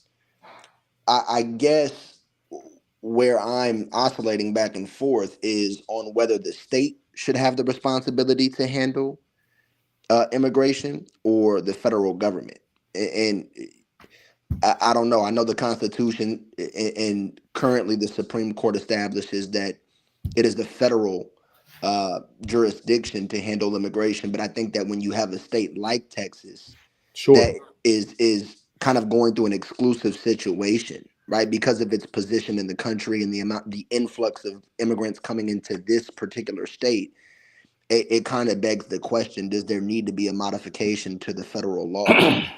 Because if the state is prepared to institute policy within its own jurisdiction to address a problem that's predominantly existing in its own jurisdiction, should the federal government have the authority to prevent the state from doing that?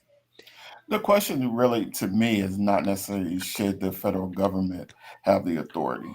It should just have the state have the right to override the authority. So when we're reframing the question, we have spent 200 and some odd years. Yeah, that's like what you just said. I mean, we have spent what we'll say the last 100 years with the federal government being in charge, with nobody screaming about immigration. The narrative has been played, and let me be specific: the southern border immigration, because we can talk about the Chinese. I forget what the act is called, but for Chinese and their immigration that did not live to the 70s, we can talk about all that. I'm not having that discussion here, but talking about the southern border. The southern border did not become an issue until what? The 90s? Maybe the 2000s? Because Reagan did his immigration in the 1980s. George Herbert Walker barely even discussed the topic. I don't remember any clear stance on it from Clinton. It started being pushed as an issue, 2000 and beyond? Without doing any immediate research, I'm sure we can contribute this to the economic decline in other countries, as well as the devolving of their governments. And there are push factors that are pushing people here. I'm just saying, in terms of it being a U.S. policy where it is state versus federal government and who has control of it, I am just saying that it did not become an issue until the 2000s. Well, here's my question, though, is let's come back to the present tense, right? What I'm seeing presently when it comes to Texas and the federal government, that type of relationship, right? Nathan, I agree with you. When it comes to the jurisdiction concerning the border, the Supreme Court has held steady to said that Homeland Security is a federal government issue, specifically the executive branch, Homeland Security, right? I agree with you 1,000%. Here's my question concerning with that, okay? Is when the responsible party is actively contorting ways for the state to secure its border, what should the state do to secure its border?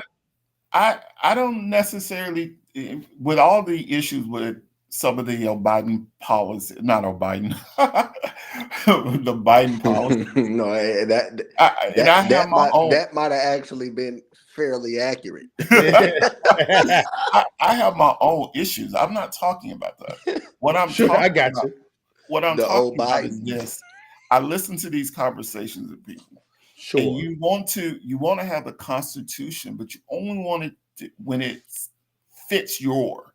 But both parties do that, Nathan. And I'm not saying both parties don't do that, but I'm just saying we as people in this country, either we accept the constitutions and we work within those confines, or we don't, and the system breaks down. No matter what our personal desires are. I'm agreeing with you saying, Nathan, but here's what I'm saying here is what I'm saying is the responsible party, i.e. the federal government, is actively curtailing, that they're actually actively standing in the way or actively trying to get in the way of the state. Let me reframe that question. Okay. Are they standing in the way, or do they have something, or is their policy something you don't like? Well, no, I haven't got to the policy at all yet. Hold on one second. Let's go through what they're actively doing, right? When this first began happening, step one, what the state of Texas did was they put state patrol, the cars on the border. Well, the border it's too big for all those cars to be there. That didn't work. The next thing what they did was they actually put the National Guard down there. That didn't work at all, period, because they kept coming in. The third step, the Texas said, okay, we'll put up barbed wire on our border. Well, the federal government came and said, Border Patrol, cut that barbed wire. So they were actively cutting the barbed wire, right? Then lastly, they then put those buoys into the Rio Grande. And then the Biden administration took them to court to get rid of the buoys. So my question to you is based on those actions, the federal government is actively standing in the way of Texas securing the border. What should the state do? The state. The state. Let me ask the question first, and I'll drop it to you. Okay. One, the state overstepped its bounds when it put those cars on the border in the very first place, because it at that moment tried to put itself in place of the federal government. So that was the very first step. The buoys, the same thing. The buoys were putting itself in place of the federal government. Now, I know that answer does not satisfy people, because people are like, well, what should we do? But it is what's in our Constitution. That is all I'm saying. We cannot accept the Constitution when we like it and then set it aside when we don't. So look, I know I'm probably going to get some flack, because I'm definitely right leaning, especially when it comes to economics and finance. But so I'm looking at Texas Tribune right now, and the Supreme Court, in an 8-1 decision, right, ruled against Texas. Mm-hmm. They did. And I think about the fact that there are 6 allegedly conservative Supreme Court justices, right? And so it to me, I think Nathan posed a good question when he said, is this something, is the federal government curtailing Texas's ability to stop this quote unquote invasion, or do people on the right side of the spectrum, certain individuals, just have an affinity towards certain political ideas as opposed to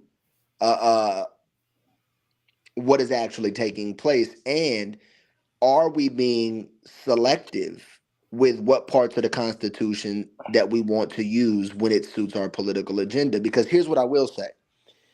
From what I'm reading, right, and this is the Texas Tribune. I don't know. We can go to All Sides Media and see if this is a left-leaning source, a right-leaning source. They are left. It's so good. It's all good. I would imagine they're on the left, right? They are.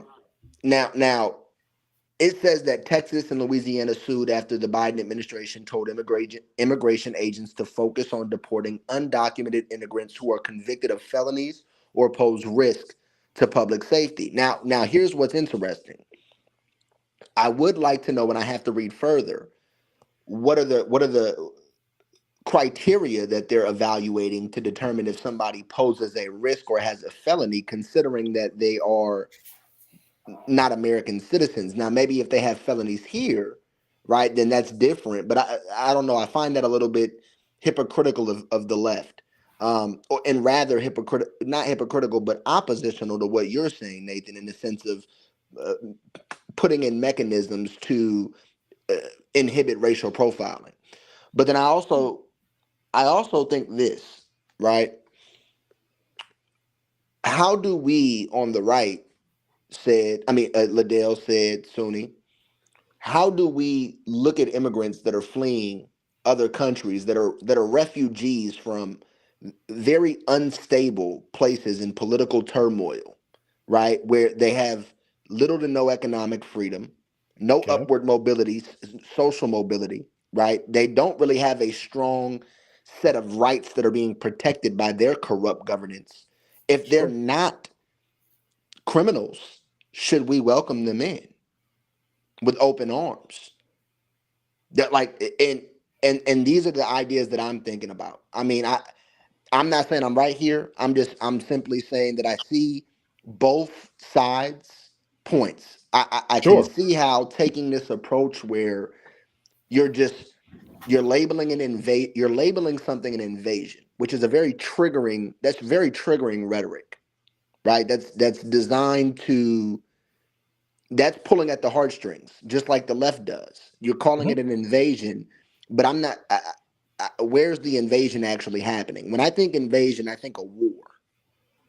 I don't see anybody in mass number coming across the border with hostility, inflicting violence on American citizens. Not in large number.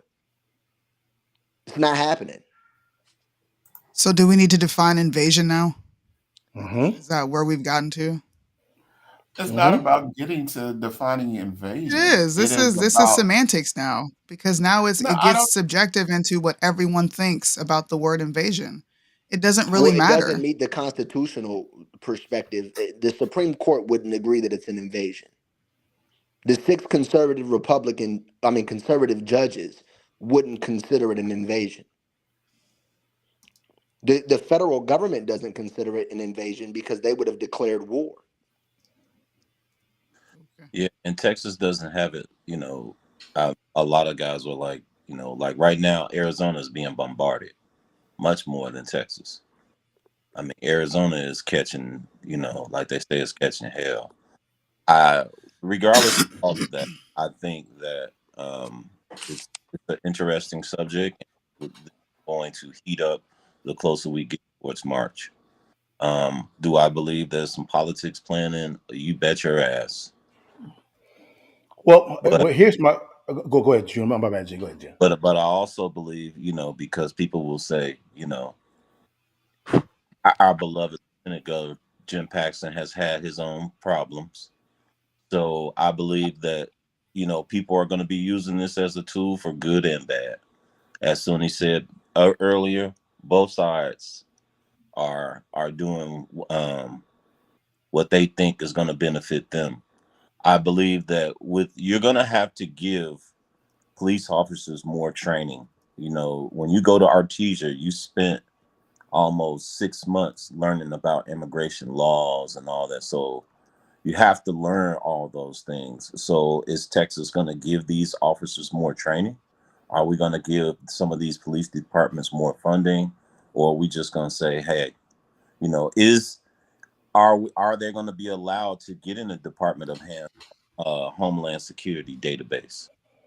Will the Department of Homeland Security be working in conjunction with the police department, or are they going to withhold this? So it's going to be interesting.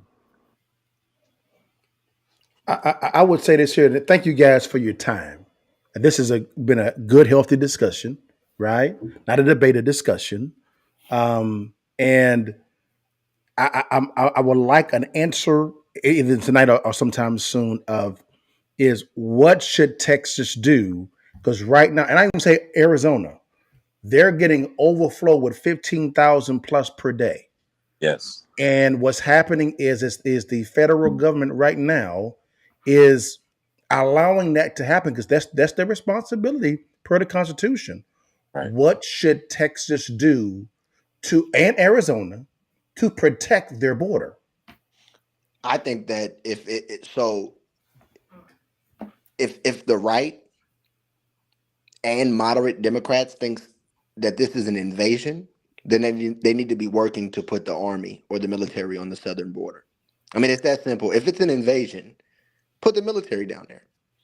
If it's not an invasion, if you don't put the military down there, then you don't really think that this is an invasion. And this is nothing more than political, ideological warfare happening between two different sides. I'll say this. I can honestly admit, and this is an individual perspective, but as somebody that is right leaning, that believes in the principles of Americanism, and I believe that it's important for Americans to learn about the principles of Americanism and republicanism and constitutional thought, and the principles of liberty that the founding fathers created this country on. I think that myself and other individuals that are on the same side of the political spectrum as me share the concern that we're letting a lot of people into our country who don't hold the values of our country in high regard. And that's potentially problematic because it appears that the left is disenchanted or disillusioned with Americanism and the founding fathers and their principles, considering that there's this what I call it wokeness, and I think that I think there's a lot of information out there to kind of actually define what that is, but we don't have time tonight. Nevertheless, I think that that's a concern, right? Is like, okay, we're letting all of these people in. It can be propagated right through propaganda that they're here and they got access to this country because of Biden and the Democrat Party. And that could be a potential incentive for them to vote for the Democrat Party if they're given the opportunity to vote. And when you have people, what state was that, Dale, where they were talking about? I think it was New York, where they were talking about allowing illegal immigrants to vote in either local elections. New York. And so when we see things like that, right, we see a clear disrespect and disregard for the Constitution and a subversion of accepted law and precedent. That becomes problematic. That's very alarming for people on the right. And so I don't even think that it's just, yes, it's a financial burden. Like, how do we house these people? Where do they live? Where do they sleep? Who funds it? Where does that money come from? Is the taxpayer paying for that? All of those are issues. But then in addition to that, there's this ideological concern, right? And that's my stance. That's just so. Okay, go ahead, Sunu. I would, in fact, make sure that we immediately surge to the border. All those people are seeking asylum. They deserve to be heard. That's who we are. We're a nation that says if you want to flee and you're fleeing oppression, you should come. But what did he say? He said, hold on. Oh, I'm sorry. I'm sorry. Thank you. This is a Democrat president telling them to surge the border. We cannot handle any more people. They already don't want to expand the Office of Immigration, which is also backlogged, if we want to be honest. So if they wanted to do something, what they can do is hurry up and vet these people, create some more jobs to fix what's going on there, and then put the military at the border. Because matter of fact, they would much rather be there than overseas in countries that we have absolutely nothing to do with. Ask them. They would much rather be guarding the states. But you have a president who is come be heard. That is feelings. Be heard, and then what? What are we supposed to do for you? We are facing oppression as American citizens. We're not even heard by our government. And you want to invite more people to come in and not be heard by their government? That don't really make too much sense to me. I think my personal opinion is this. As I said earlier, our U.S. government policy is if you're black or brown, it's turn around. No, it's not. We have no reciprocal relationship with any country that is either black or brown. That is retarded. I'm black. I ain't never been told to go away from America. Listen to what I said. Man. I said we do not have a single reciprocal relationship in terms of like visa programs with a single black or brown country. So you can't get on a plane and simply fly to Egypt. You cannot get on a plane and simply fly. You have to apply. You have to get a visa. You have to go through a process for all those countries. You can get on a plane from U.S. and be in Europe almost immediately. Okay, We so don't hold have on. that type. Would you agree, right? Because I hear that point, but I think it's intellectually dishonest, and here's why. Because the United States has a very tight knit, extensive historical relationship with European nations since its inception. Right, Right. we're the baby of Britain, so we've never had that form of relationship with any African country. But Right. who overstays their visas more than anyone? Europeans in America. True. I don't know. Yeah, but I'll look that up and verify it. I Yeah. take you at your word for it. But So when we're but I talking guess about it, here's the question though. Why inject and I'm not maybe injecting race. okay. I'm injecting the fact that our immigration policy is skewed But in terms of but how you're we saying that it's skewed handle. on the basis of race. It is Or skewed on the basis of race because let's just be honest. so you are injecting race then. America's founding was based on a disparity in how they treat races. That's just it is what it is. Whether it's the Hey, look, Three I'm Clause gonna cut you off or because you've been cutting me off. Sorry to be rude, but we didn't want the Ukrainians here either. When they were trying to force them to come over here and flee what was going on with Russia, we said no. I don't want you here if you're not an American citizen and you have not naturalized yourself via Congress, or have you been born here. We reject anybody who is outside of the United States of America. That is BS. Nobody wanted them Ukrainians here. wait, hold on. Let's break this down. When we had the war in the Yugoslavia, not you, yeah, Yugoslavia back in the 90s when they had their issues, we accepted them without any problem. We have We're talking about accepted Sorry. modern all of times, Slavic. bro. I'm just saying That we're is a modern time. That's the 2023. 90s. that's the 90s. We have accepted Slavic countries, European-based countries that are former Soviet bloc without any issues since the 80s, since the wall came down with Reagan. We've had no problems with that. You know what we didn't do, or not on the same That's scale, true. whether it has been Rwanda, South Africa, whether it has been Venezuela. There's lots of countries that are happening with brown people, black people that have not had the same type of invite that we've had in America for them, that we've had for other countries that were a little bit lighter. I And think that's he's how, speaking about the incident that happened with the African countries recently, where the Haitians and people of Africa was trying to get here, and they were treated different than a lot of the European people trying to legally so, get into the United States. yeah, I was actually I going a little think bit one of the further things. back, Hold on. but you're right. No, wait, hold on. One of the things is when my brother came from Kosovo, I remember him telling me, he was like, there were people that we had been fighting that were on the plane with us and that were integrating, when we trying to come back home. He's like, it was just interesting. Do we have an immigration problem? Yes. Is it going to be screwed? Yes. People say it's not, but it's factually, it's there. It happens. But what are we going to do about it? I mean, as American citizens, this law is going to take effect.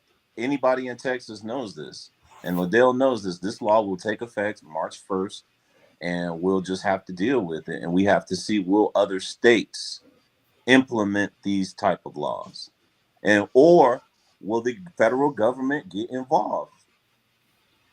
So are we going to ignore the massive amounts of Africans crossing the border as well? Yeah, there's a mass.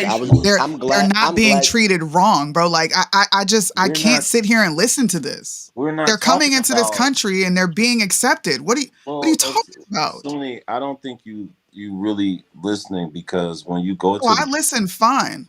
I'm just asking for how is it that these black people can come in and not receive mistreatment, but every other black and brown person is being treated this way because they're black or brown. Well, I didn't really gather was that from what he said. I think what he's saying is he's looking at this. He's looking at it from a structural level. I think he's saying, of course, recently we may see this. So let's look at it like this. We know that it would be unfruitful for the Democrat Party to not be welcoming to black immigrants in today's climate. That would be very problematic for their politics, right? They seem to be the ones that are welcoming them with open arms. It is the Republican Party that is that is acting with hostility and opposition to it. I think what he's saying, and Jen as well, is structurally the system of immigration historically has been favorable to European countries and not to black and brown countries. And I think that that's a fact. Now, can it be disputed? Can we get into the intricacies and the nuances and say there's exceptions to the rule? Absolutely. But I also think that there's other variables that have to be taken into consideration as well, like the political ideology of the countries, the dominant political ideology of the country that people are coming from. Is that country hostile to America historically, right? What are their political leaders espousing, right? I think there's a lot of different variables that go into it. But yeah, I don't know. I won't be quick to dismiss I think the glaringly obvious difference in relationships between African countries in the U.S. and European countries in the U.S. And I also welcome being totally mistaken or wrong. Yeah, I think it's a problem because now with the governor, not only he's flying those immigrants to Chicago, but you got American citizens on these planes. You know, like when I flew back from El Paso, it was like 60 of them, you know, on the plane with us, you know, and you can tell like many of them didn't even speak English. So, you know, he like Department of Homeland Security has to be involved because it's like, wait, you could possibly put American citizens at in jeopardy. So I don't agree with that, Jen. Or not that I don't agree, but I'm not upset at Governor Abbott flying those people to Chicago because Republicans and the right in America, they are not invitational. they're not welcoming or inviting in immigrants. My problem Joe with the Biden flight, is the one that got on stage and during his debate for campaigning purposes or to garner attraction, as they just showed in that video, was the one saying that there should be a surge of immigrants coming in. So if that's the case, the Democrat Party should be preparing themselves and Democrat ran cities should be preparing themselves but see, hold on. to host those people. This is where I get into like this makes no sense. Flying them to Chicago, New York is not looking for a solution. It's trying to make a political point. Well, no. Hold on. Wait. Let me finish. And So even in hold what on, you hold on. just I want you to finish, but I just want to ask you one question that I want you to answer while you're providing the rest of your response. Would you agree that if both parties politically are fundamentally opposed on the topic, that the left cannot force the right, or Democrats cannot force Republicans to adopt their political ideology? okay, but hold on. This is where, as I was saying, I don't think this is a left-right problem. This is an American problem. We have a problem as America dealing with immigration. And we're trying to make it political by saying it's either left or right and dropping them to either one of these buckets. So we don't ever fix the problem. What we do is just push it around. I agree. Because it's going to take both parties coming together in developing a policy that we can apply as a united America moving forward.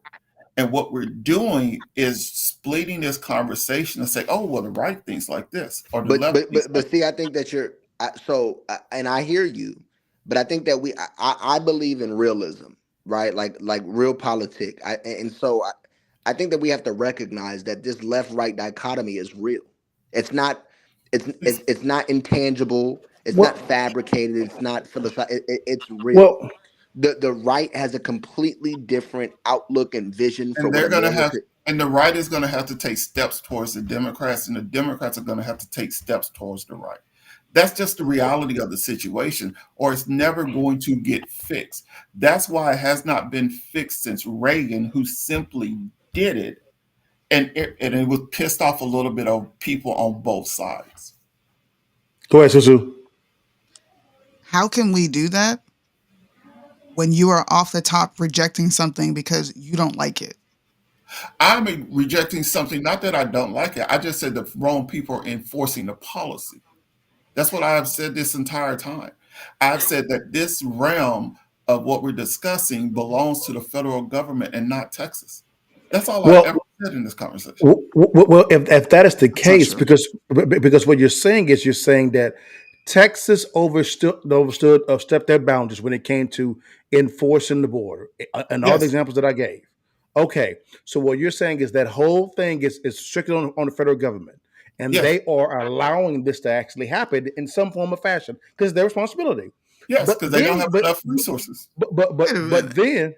but then you have a problem with Texas using another quiver in their tool belt and flying these illegal immigrants to other cities.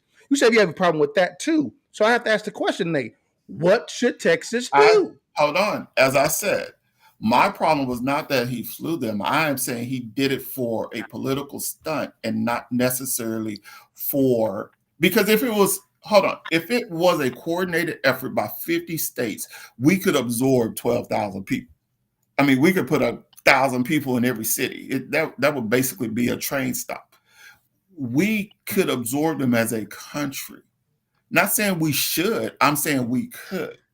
But So are that's you not what saying he's that doing. are you saying that red states should adopt a sanctuary city approach?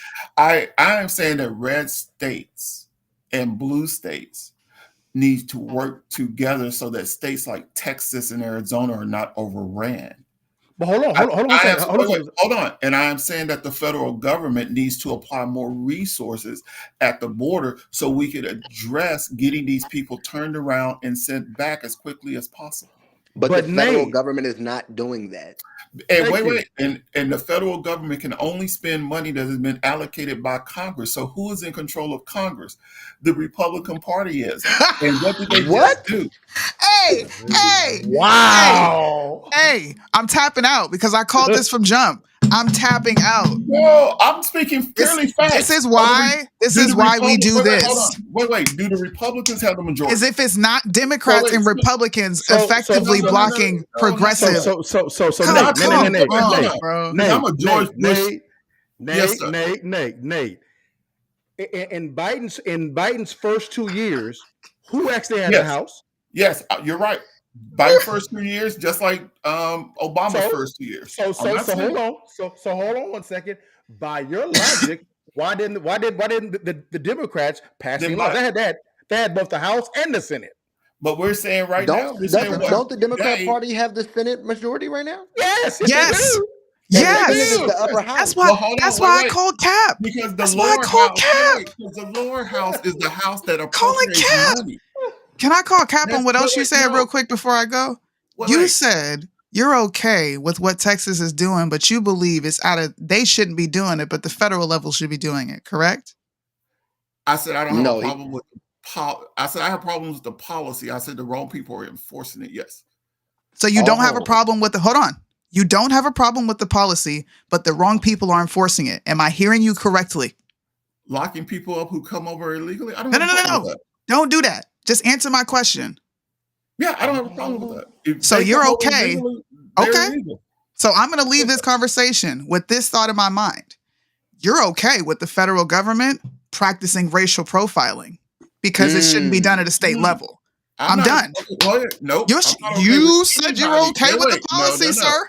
I said I want controls in place. Nah, that ain't what you said, pimp. I made sure twice that I confirmed with you. Earlier.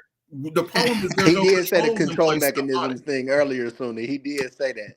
Come on, bruh. I've already said that as a baseline to have Come on, bruh. But Nate, But Nate, and I'll say this here, and y'all again, thank you for your time, guys. Read the bill.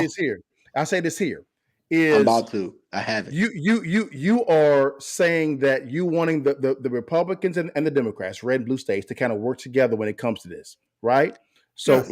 last time I checked, isn't like New York and Chicago sanctuary cities? Absolutely. So hold on. If they're sanctuary cities, wouldn't it be proper for Texas to fly them to those cities? Does Hold that then let me ask you a question. Hold on 1 second. Hold on 1 second. Wouldn't that shake hands together? Right? No. I'm asking one simple question. Does that Can you answer my question? Can you answer my question, Dave? No, I'm asking the question. What is the outcome we're looking for? Which is to fix the problem. No, sir, dodging Nathan. the question, Nathan. Yeah, you sure is, Nathan. No, sir. You just said, Nathan, the red and the blue states should be walk hand in glove together. I then said, oh, okay. Well, you have in the blue state, they're sanctuary cities and states, Nathan's right? a moderate Democrat. That's why. Yes, sir. Wait, hold on. Then let's go through this. When they dropped those people off in front of Kamala Harris, the vice president's house, there was no notification. They dropped them off. I'm specifically talking about sanctuary cities. No. Wait. Let me finish. Now we gotta give notification. Here we go. That is not working. That is not working together. So wait. Even if we were to say, no, I'm not, LaDale. Even if we were to say sanctuary cities, they're not giving those cities notification. Hey, Nate, hold on. Did you hear what I just said? I heard exactly what you said. That's why I'm pointing back to sanctuary cities. They've already said, we welcome you. Come on in. New York said it. Chicago said it. We welcome you. Come on in. Sure did, baby. They sure did. Come on, baby. I'm going to be honest. What I'm hearing from Nathan is that the Republican Party should adopt Democratic policy. No. Absolutely. Absolutely. Yes. From Nathan. Absolutely. In a very circumlocutory way. Wait. In a very wordy, roundabout, excessively worded way. You're saying, because when I hear you say something, and this is an example of rhetoric, right? The Republicans should take a step towards the Democrats, and the Democrats should take a step towards the Republicans. Well, what does that really mean? Like, I need that to be translated. Okay. Then let's translate it. Conform to the left is what it means. No, that's exactly what it means. That is not what wait. How can I say conform to the left when I started this conversation earlier, I said I don't have a problem with you putting them out because they came here illegally. I said earlier I don't have a problem with you locking them up because they came here illegally. Here's why. Hold on. No. I have a very simple answer for you. Hold on. Let me finish. So I've already stated I don't have a problem with putting people out. It's not about having a problem with it. It's about the methodology and who you want to be responsible for it. Let me finish. You know, the left, and I don't even want to hold the left exclusively accountable. Let me actually identify the right people. The Democrat Party, the neoconservatives, and the neoliberals, because all three of those people, the Democrats, the neoliberals, and the neoconservatives, believe in expanding government powers when it's suitable for them. So you sound like you want to expand the power of the federal government and minimize the power of the state government, and that is authoritarian in its nature. States' rights. Wait, hold on. No. States' rights. Wait, hold on. Let's first get a couple things right. Let's get a couple things right. No, you don't. When I'm saying working with sanctuary cities, I am saying, or just saying sanctuary cities, giving the governor, giving the city manager notification, how many, when, how they're coming, anything like that. So if you're not, wait, hold on, because this is governor to governor. This is not a private car. So this is a flight. So you can't have it both ways. You can't say we're going to work together to fix the border or adopt our policy or anything like that, or saying they cannot accept it. The problem is you're bringing them in unannounced. You're bringing them in unclothed. You're bringing them in with no notification. So there's no way for any city to prep for that. Oh, hold on. Wait a minute. Again, I got to point to sanctuary city verbiage now, okay? Because in the legislation that was charged for sanctuary cities, There's nowhere in that legislation that it says that a governor, city manager, or mayor have to alert the receiving party, because the receiving party has said we welcome them. There's no legislation. You're smuggling that into your argument. I am not smuggling that into my argument. You Where's said it in legislation? wait, hold on. You asked me why did I have a problem with Texas sending those immigrants there. I said because it was a political stunt and it was not done simply in terms of helping immigration. I am saying notifying the city that they're coming, because you're not moving boxes, you're moving people. So whether we like it or not, you're moving people. So notifying them so they can have shelter ready for those people, that's fine. If that is perfectly fine with me. We can agree to disagree. I know we've been talking. Say it, brother. You've been really quiet, man, and patient, brother. Go ahead, man. I want to make sure you say something too as well, brother. Go ahead, brother. I have nothing. Okay. Great conversation. Great conversation, guys. Great conversation. Go ahead, Nathan. Go ahead and end it up for us, brother. Go ahead, brother. Okay. One, not conservative or Democrat, more independent and everything. Two, all I am saying is just the reality is that no side, left or right, has 100% of the answer. That is a true fact. No matter what we have ever done in this country, we have done it in a compromise. From the Constitution in the 3/5 clause, a compromise in order to protect the Union, all the way up to what we are doing today, there are compromises. Neither side has 100% of the answer. And instead of doing the political stunts to get attention or trying to punish anyone, I am saying put that stuff aside. Because I'm one of the first people to say I think the independent is the person who is screwing up America the most. Because when you take the independent voter out of either the left or the right, in terms of Republican and Democratic primaries, you get the extremes on both sides. Because there's no one to pull either side back to the middle. I am just saying I agree with that. There's going to be I do believe that I do believe we need more centrist-minded people. Yes. I agree with that too. Well, there needs to be compromise in order for us to move forward. We I didn't agree. get to this partisan point until you go back to 94 with Newt Gingrich and his contract with America and how he framed the conversation as either good or evil, right or left. That's how we started to get to this point that we are now, where it is right. Yeah, but Nathan, we left can is only see one this ideological conflict happening all throughout the world. I mean, look at Javier It is Milei in happening. Argentina. Look at Geert Wilders in But to be honest, Switzerland, or I not can't Switzerland. care about Argentina. Here's my statement. No. And my Hold on. grandmother You're used to not. tell Hold on. this. Wait, hold on. Let me finish. No. I need you to first grasp why I'm saying that, and because you are an intelligent guy, and yes, you you don't need are. to confirm that, but you are intelligent. Just letting you know. Despite our differences of political opinion, you demonstrated a high level of intellect tonight. So here's what I'll say. The world is torn. And for the people that have an affinity for political history and political theory, we know that this is not a new phenomenon. This is really this is the continuation of the Cold War, right? The idea that communism was defeated. It clearly, I know you know that the right does not agree with that. The right says cultural Marxism is real. The left says that's a Jewish conspiracy theory, right? So we have to understand that there's a strong ideological divide.